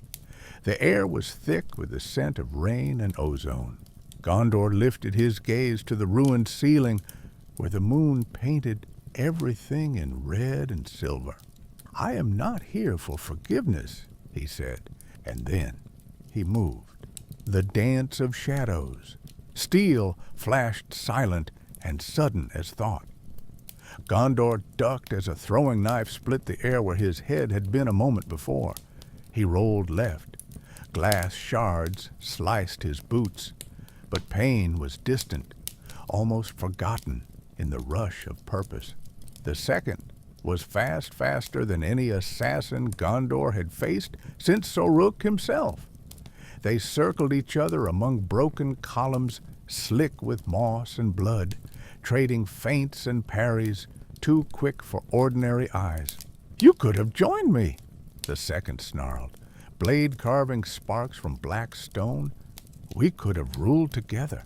Gondor parried a twist, learned in the deserts, where the sun never forgave mistakes, and drove a knee into his enemy's ribs.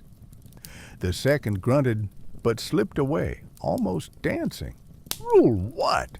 Gondor hissed. A graveyard of your own making? There was no answer, only steel and sweat and rage.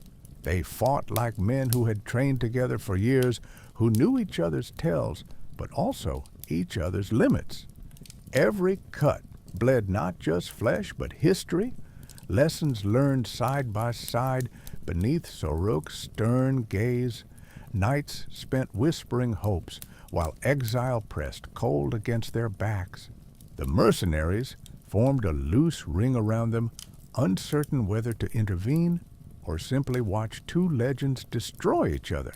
A sudden flare blew glyphs across the second's mask pulsed. He whispered an incantation stolen from Kaladin's forbidden libraries. Shadows lengthened, crawling up Gondor's arms like living tar. Gondor gritted his teeth against the chill the taste of void in his mouth. You went deeper than I thought, he spat, kicking free of grasping darkness. The second laughed a thin sound, frayed by regret. You think you're better than me? I did what I had to. You'll do it too. He drew a second dagger, etched bone and poison, and lunged. Gondor twisted aside. Their blades met with a sound like breaking ice. Sparks showered over ancient glass. You're wrong, Gondor growled and drove his elbow into the second's throat. Remnants of brotherhood. For a heartbeat, they stood almost chest-to-chest breath, mingling between gritted teeth. You remember when Soruk found us? Gondor murmured through bloodied lips. How he said we were both broken things worth mending. The second's eyes glimmered behind his mask, anger and grief warring just out of reach. He was wrong, he whispered. We were just sharpened for different ends. Gondor saw it then, the flicker of doubt, the child still cowering beneath all that bravado. For a moment, he almost faltered, but vengeance has its own gravity. Mercy costs more than anyone can pay. With a sudden twist, Gondor knocked aside the dagger and stepped in close, pressing the ancient shuriken, the one masked dagger herself had given him, flush against the second's ribs. Goodbye, Gondor breathed and drove it home.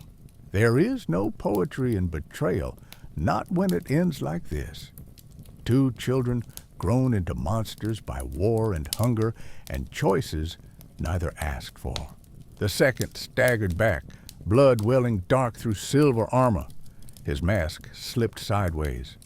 For a moment, Gondor glimpsed the face beneath a face that could have been his own in another life. I just wanted, he gasped, but whatever he wanted was lost to history. He fell amid shattered glass and broken ambitions. The shattering. The mercenaries broke ranks, some fleeing into shadow, others kneeling as if before an inevitable tide. Gondor stood over the body, shoulders trembling, not from exhaustion, but from something deeper, an ache that no blade could salve. He knelt and pulled free the mask, a masterpiece of forbidden craftsmanship. Onyx and sapphire, veins of midnight crystal pulsing with secret runes. It felt cold even through his gloves. Power curled within it like smoke trapped in bottle glass. He remembered what Soruk had once said as they watched dying embers in a ruined temple. The world will offer you many masks, boy. Wear none too long, or you'll forget which is yours. Gondor closed his fist around it, and for an instant felt every memory cut and cauterize at once. Laughter on sunlit dunes, screams beneath burning banners, Soruk's patient hands, Farron's sly grin before it, soured into treachery. He slipped the mask into his pack, not as trophy or curse, but as testament to what this night had cost him. Rain began to fall in earnest outside the sky, unburdening itself at last, after so many false threats. Gondor looked up through archways open to storm and stars. The mercenaries watched him, with wary respect or fear. None dared challenge him now. "Go," he told them quietly. "Your masters are dead or fled. There is nothing left here but ghosts." And one by one they vanished into rain and nightfall, leaving Gondor alone amid ruin. The last rite. Dawn threatened at the valley's rim, painting black glass gold for a fleeting instant before clouds swallowed it again. Gondor dug a grave bare-handed at first, then with a broken sword scavenged from battlefield debris. The ground was hard. Stones bit deep under his nails. But he worked until sweat ran cold down his spine and every muscle screamed defiance at memory itself. He buried Farron with no words, only silence, and 3 coins placed over closed eyes, for passage across whatever river waited beyond this world, for debts unpaid, for brotherhood lost but honored thus in ending. He set a broken mask atop the cairn, let rain wash blood from stone. When he finally rose, he felt both lighter and impossibly heavy, a man diminished but undestroyed by what vengeance required. He turned northward toward fate's next horizon, knowing old ghosts would trail him always but unable to stop walking nonetheless.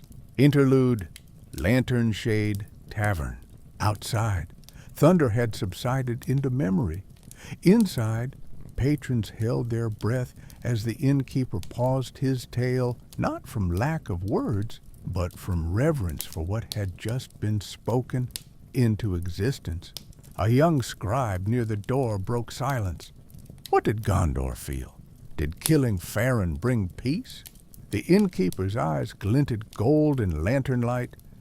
He turned his battered mug slow between calloused hands. "Peace?" he echoed softly. "No such thing for those who hunt their own ghosts. Only clarity, the kind that comes when you know exactly what you've lost." He leaned closer. His voice was grave, cold, and sorrow sweet. But legend isn't forged by peace. It's hammered out on anvils of pain and choice and cost. Outside, dawn pressed pale fingers against darkened windows, the world remade yet again by blood and story both. And far away beyond familiar stars, Gondor moved on a shadow among legends, a scar that would not fade, a hunter with one last mask weighing heavy in his pack. Part 8. The Shadow Between Masks. The price of legend.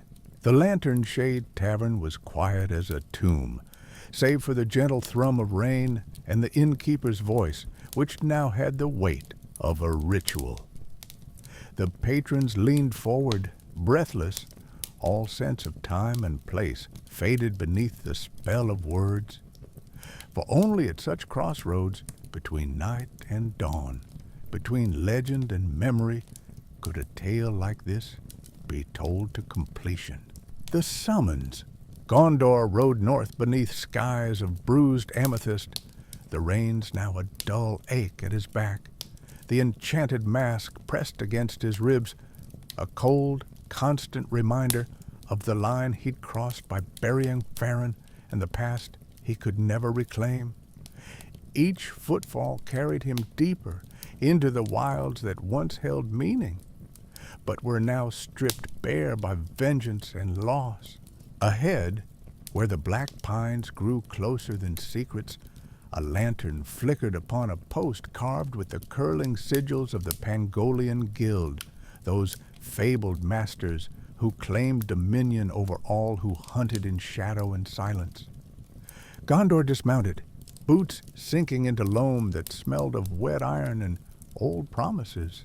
He half expected to find the clearing empty. Such summits were rarely attended in flesh. Instead, 3 figures awaited him, each a study in contrast. One clad in lacquered armor spattered with crescent moons. One draped in indigo silks that glimmered with shifting runes. The last, an ancient, with eyes like molten silver, leaning heavily on a staff carved from some beast's rib. The armored figure spoke first, voice clipped as steel. Gondor of ash and coin, the guild calls its debt. No preamble, no ceremony. Gondor didn't flinch. Name it. The ancient's lips curled in something like pity. Or was it triumph? We have watched your path. You have severed every bond but one. A parchment was produced, sealed in gold wax, with the guild sign, 2 interlocking knives over a crescent shield. The silk-robed woman read, "By decree of the Pangolian High Table, you are bound to complete this contract. Eliminate Soruk, the shadowed hand." For an instant, Gondor's vision blurred rain on glass or something colder behind his eyes. Soruk, mentor, master, father not by blood, the one whose teachings had kept him alive when nothing else would. He said nothing, met their gazes with a stare honed by too many nights on too many battlefields. "You know our laws," the armored one continued. "No hunter walks free while his heart clings to old names. Kill him, and you are legend beyond questioning.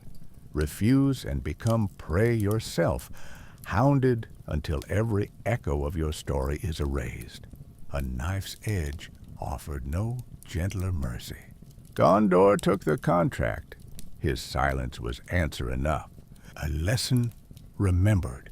He found Soruk at the edge of the world, a desolate ruin perched above a foaming river, its stones gnawed by wind and time. Moonlight painted the crumbling archways bone white. Every shadow seemed to remember old violence. Soruk waited atop broken steps, unmasked as always when meeting a pupil, for he had said long ago that true lessons required no disguises. He looked older than Gondor remembered, hair silver as frost, scars deepened by grief and years. Yet there was a fire in his eyes undimmed by age or regret. "So," his voice rolled out, soft as falling ash, "they sent you." Gondor approached without haste. His hands were empty. His mask hung from his belt, not worn, but close. "You knew," Gondor said at last. Soruk smiled a subtle twist, half bitter. "Of course I knew. The guild has ever been predictable in its cruelties." He gestured for Gondor to sit beside him on the steps, as once they had after long evenings of training and bruised knuckles. For a time they said nothing. Between them stretched all that had been shared, battles survived, secrets traded beside smoky campfires, the silent language between teacher and student that neither enemy nor ally could ever break. At last Soruk spoke. "I taught you to hunt, but never to love what you kill. Have you forgotten that lesson?" Gondor's hand trembled on his knee, not from fear, but from the weight of memory. "I remember everything," he answered quietly. Soruk nodded, gaze distant. "Then let us finish this without masks or poisons. One last time, not for them." He glanced skyward, as if seeing the guild's unseen eyes watching from clouds. "But for us, dance of shadows." They rose in unison, no ceremony, no flourish. Soruk drew twin crescent blades curved like smiles, hiding sorrow. Gondor unbuckled his own hunting knife, blade blackened by use and time. Rain whispered in the grass as they circled. Every movement echoed lessons drilled in sun and storm alike. Their first clash was not an ambush, but an embrace, blades biting together with sparks like old laughter. Gondor tried for speed, Soruk for precision. Where Gondor pressed forward with brute will, Soruk yielded redirecting force as water does stone. Too eager, Sorok chided between parries. Always your flaw, and your mercy is what doomed you, Gondor replied through gritted teeth. Back and forth across ruined marble, they battled, neither holding back, neither surrendering to hate.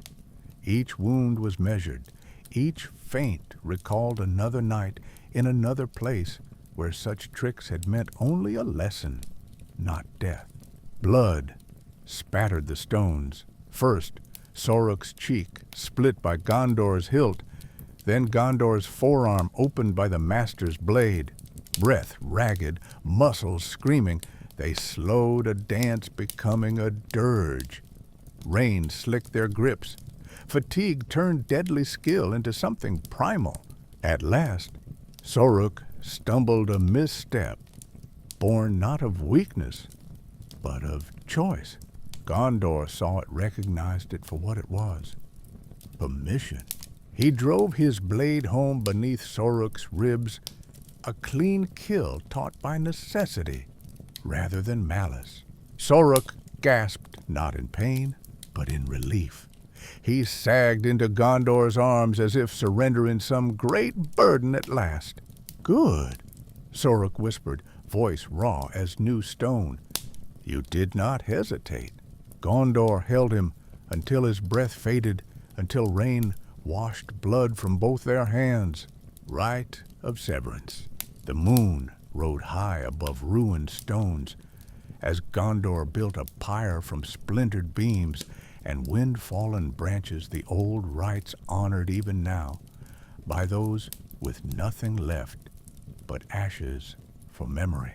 He laid Sorok atop the wood with reverence reserved only for fathers and fallen kings. Around him he placed tokens, a training dagger wrapped in sun-bleached cloth, 3 vials of poison distilled in secret, scraps of parchment filled with lessons written long ago in a hand now lost to time. When flames caught slow at first, then roaring, the smoke curled upward in ribbons painted with memory. Days beneath desert suns, whispered codes spoken by firelight, laughter shared under stars uncounted. As dawn bled over distant mountains, Gondor stood alone, face streaked with ash and rain both. In his hand he clutched Sorok's crescent blade, the last inheritance of a life forever divided between hunter and hunted. He did not pray. There were no gods left who would listen to such as he. The guild's judgment. He returned to the Pangolian enclave at dusk, a solitary figure crowned with exhaustion and silence. The guild masters awaited him before their obsidian altar. The ceremony was brief. Tradition demanded neither pageantry nor pity for those who survived such trials. "Is it done?" asked the armored one. Gondor tossed Sorok's blade at their feet, a gesture both tribute and defiance. "It is finished," he said simply. The ancient nodded approval with eyes betraying envy or gratitude or perhaps nothing at all. "Then rise, Gondor Shadow Slayer," intoned the silk-robed woman, her voice echoing off stone like thunder contained within velvet glove. "You are legend unbound, your name feared across 10 kingdoms and whispered where night runs deepest." But even as their words washed over him, Gondor felt only emptiness, a space hollowed out, where once there lived loyalty and something like love. The guild offered riches beyond counting. New contracts scrawled on dragonhide, poisons rare enough to kill even ghosts. Gondor refused all but silence and turned away before their blessings could become new shackles about his spirit. Epilogue. Lantern Shade. In the Lantern Shade Tavern, the innkeeper finished his tale with a gravity that made lesser men shiver in their cups. And so was broken the last chain to Gondor's past, he murmured, voice barely more than breath against storm-shuttered glass. He walked from that place not as man, but as myth, hunted by none, haunted by all he'd lost. A merchant pressed him for more. Did it break him or make him stronger? The innkeeper only smiled, that scar-thin smile older than guilt or pride. Both, he said softly. That is always the price of legend. Outside dawn crept stealthily over sodden moors, but within those battered walls, firelight flickered against faces new and old alike, and somewhere far away, a hunter, without master or mask, set his face toward whatever darkness remained, his legend yet unfinished, his scars still burning in the cold morning air. Part 9. The hunt begins again. The lantern shades promise. The worst of the storm had passed, but Lantern Shade Tavern still bore the hush of aftermath, a battered quiet that weighed heavy on every rafter and in every battered heart. Ragged clouds bruised the dawn. Puddles shone like tarnished coins between flagstones. In that liminal hour, when the world was caught between night's secrets and day's demands, the innkeeper's tale came to rest, if only for a moment. Yet stories like old wounds rarely stayed closed for long. As mugs emptied and the fire slumped into embers, a hunched figure in a traveler's cloak leaned forward, voice rough as gravel, washed downstream. "So what became of him?" she pressed, eyes glinting beneath the hood. A man with no past is still shadowed by his legend, but does he carry it willingly, or is he hunted by it? The innkeeper let silence build like thunder on the horizon. He set aside his rag, fingers lingering on the warped wood of the bar, where countless secrets had seeped into the grain. "Name a legend that ends quietly," he replied, and his words were both warning and promise. Riftal's price, far from lantern shade, across tangled wilds and rivers swollen with spring thaw, a city rose that had never known peace. Riftal, proud, cruel, its towers white as bone, its alleys thick with the scent of jasmine and rot. Here, gold bought truth as easily as blood, and both ran freely among the cobblestone veins. It was here that Gondar Shadowslayer Hunter Unbound, legend made flesh, received his next contract. The messenger found him in a half-collapsed shrine outside the city walls, an old place of shattered idols and faded prayers. Gondar sat cross-legged among broken stone, head bowed, but senses sharp as ever. The rain tapped out a rhythm on his battered cloak, and the crescent blade laid across his knees. The envoy, garbed in Riftal's blue and silver, approached with the nervousness of someone who knows too well what kind of man he faces. "My lord requests your audience," he began, voice thin in the cold air. "He is aware of your reputation. And what does reputation buy in Riftal?" Gondar did not look up, but the words were edged with warning. "Gold, and pardon for any blood you spill in his name." A pause. "And if I refuse?"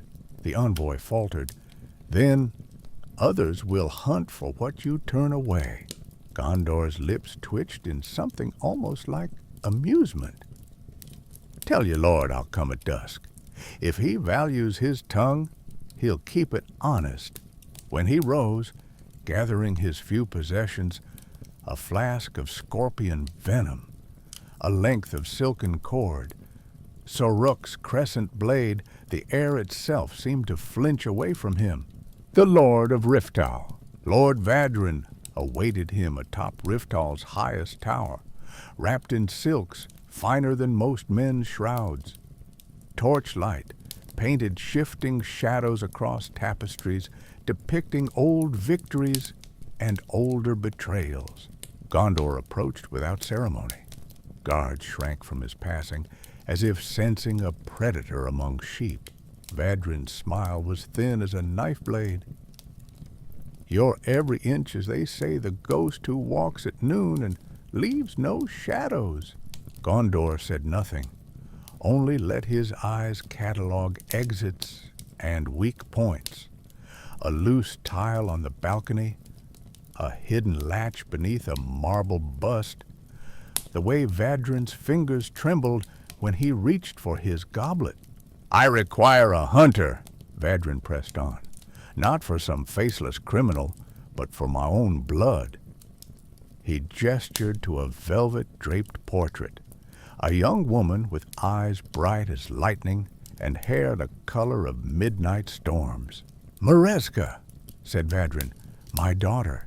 She has fled with something irreplaceable." Gondor studied the painting. The girl's gaze was steady, proud a survivor's stare. "What did she take?" Gondor asked at last. Vadrin hesitated. "A gem called the Heart of Dusk, and with it, secrets that could topple more than just my house." He leaned closer, the mask of nobility slipping just enough to reveal desperation beneath. "Bring her back alive, and you will have gold enough to drown kingdoms." "And if she refuses?" Vadrin smiled, empty as winter wind. "That will not be permitted." Gondor's expression did not change, but something flickered behind his eyes, the memory of oaths made and broken, of chains traded for coin. "I do not kill children," he said quietly.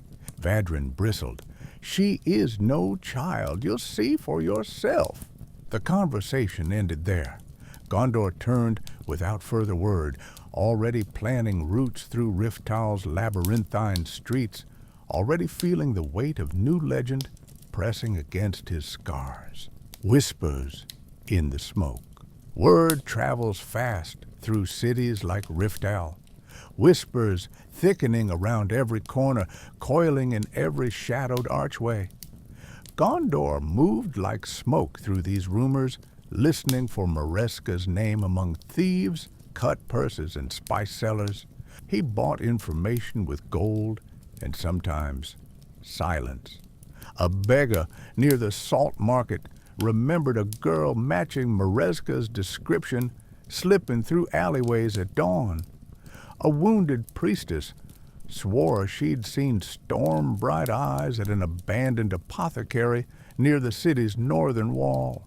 The story that emerged was more puzzle than map. Mareska was no helpless runaway, but a ghost in her own right, evading search parties with uncanny ease, leaving false trails marked by shards of colored glass. One night, as thunder grumbled overhead and the city cowered from its own secrets, Gondor followed one such trail to a rooftop garden overgrown with moonflowers and thorny vines. There she waited, Mareska, dagger gleaming in her hand, hair loose about her shoulders like a cloak spun from midnight. "You've come far for a girl they all want dead or chained," she said without fear. "I've come further for less," Gondor replied.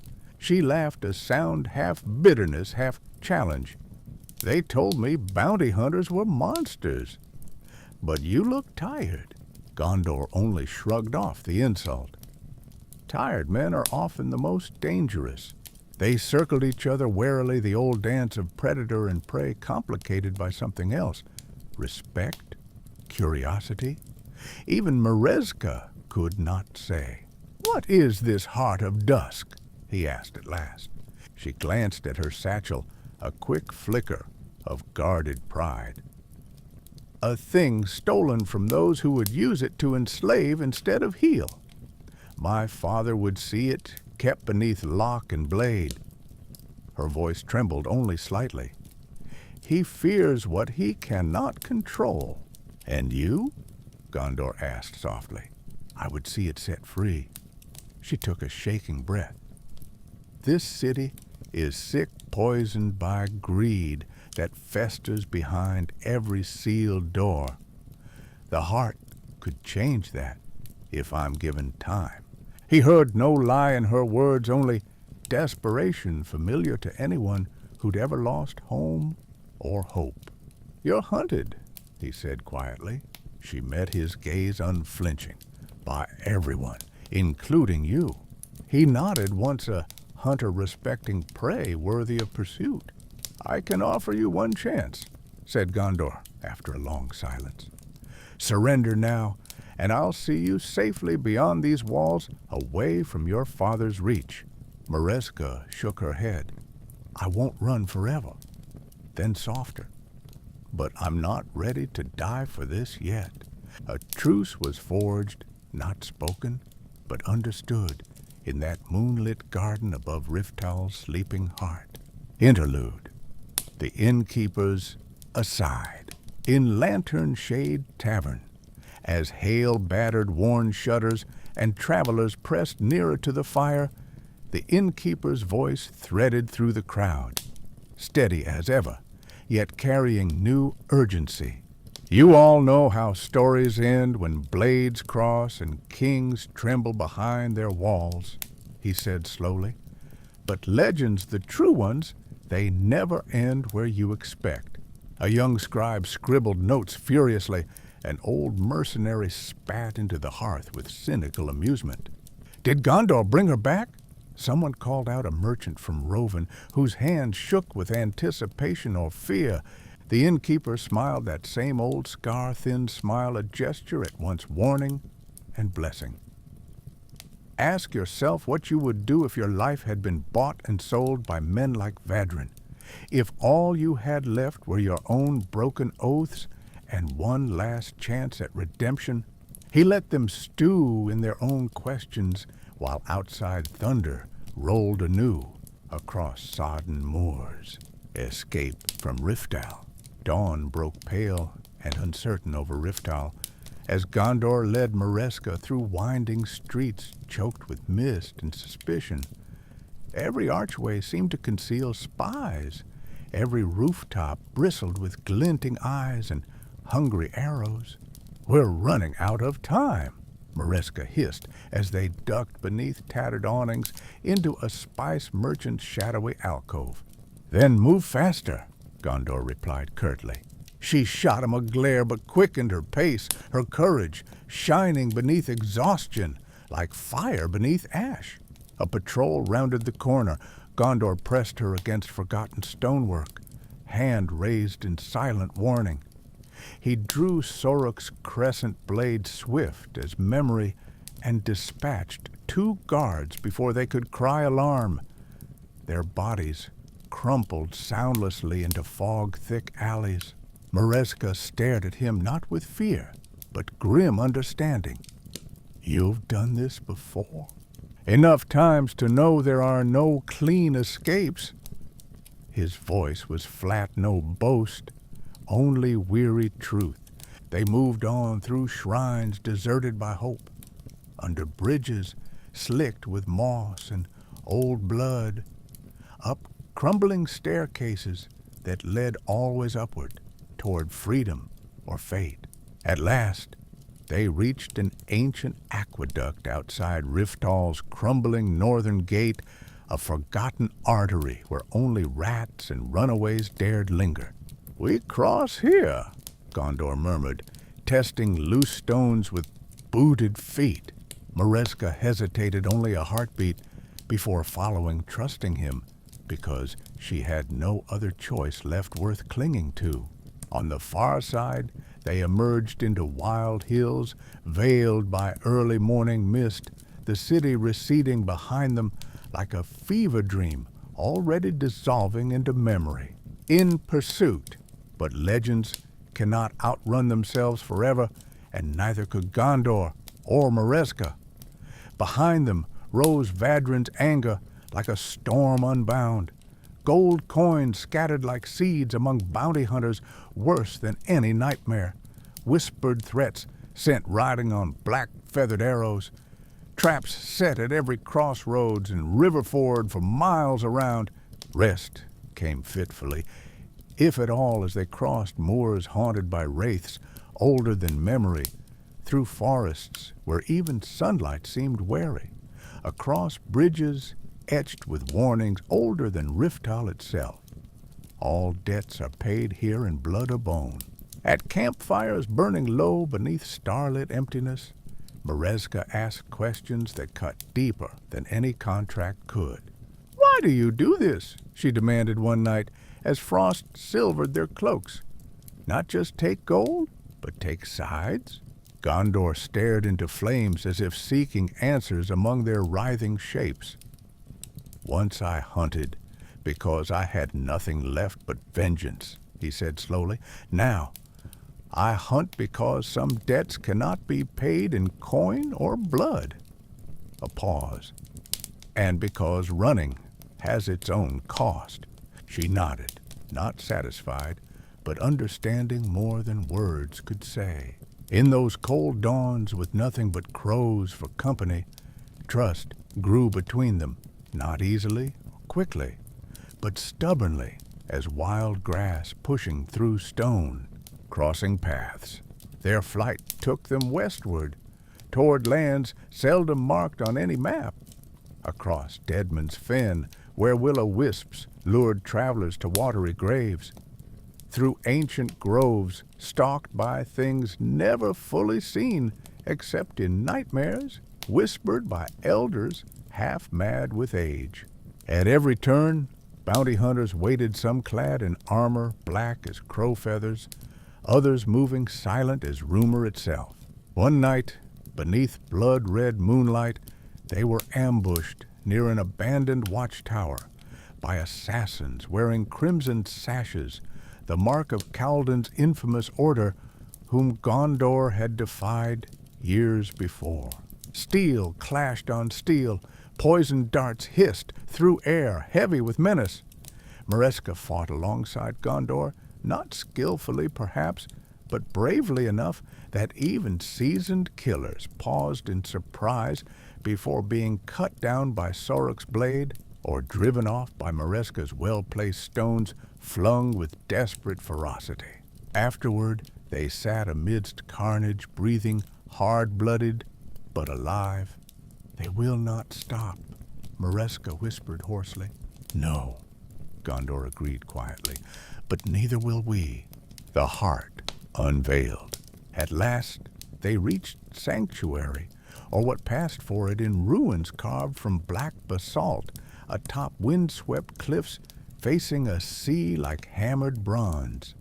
Here Merezka revealed what she had stolen, not simply a jewel, but an ancient artifact pulsing with light, both warm and wild, the heart of dusk itself. "It holds memories," she murmured reverently as she turned it over in trembling hands. "Not mine, but ours, all those whose voices have been silenced by men like Vadrin." Gondor watched her carefully, the way hope warred against terror on her face, how she cradled the heart like both weapon and salvation. "What will you do now?" he asked gently. She drew herself up straighter than any queen he'd ever served or slain. "I will set it free, or die trying." And in that moment, Gondor saw not just a contract or quarry, but an ally, forged in fire and flight, a legend being born beside his own weary myth. Tales without end. Back in Lantern Shade Tavern, the innkeeper reached the final words of his tale as morning light broke across battered shingles and wide-awake faces leaned closer still. And so goes Gondor Shadow Slayer into new legend, not hunter nor hunted, but something stranger still. A guide for those who run not from darkness, but toward whatever dawn may yet be forged from ruin. He let silence settle a pause, filled with hope and warning alike, as patrons sat spellbound by possibility. Will Gondor find redemption at last? Will Merezka free more than just herself? Or will new chains be forged from broken dreams? Outside, rain ceased its morning song as sun broke through cloud at last, lighting paths unknown beyond edge of world, where legends walk and stories never truly end. They only wait for another dawn, another telling, another hunt begun anew.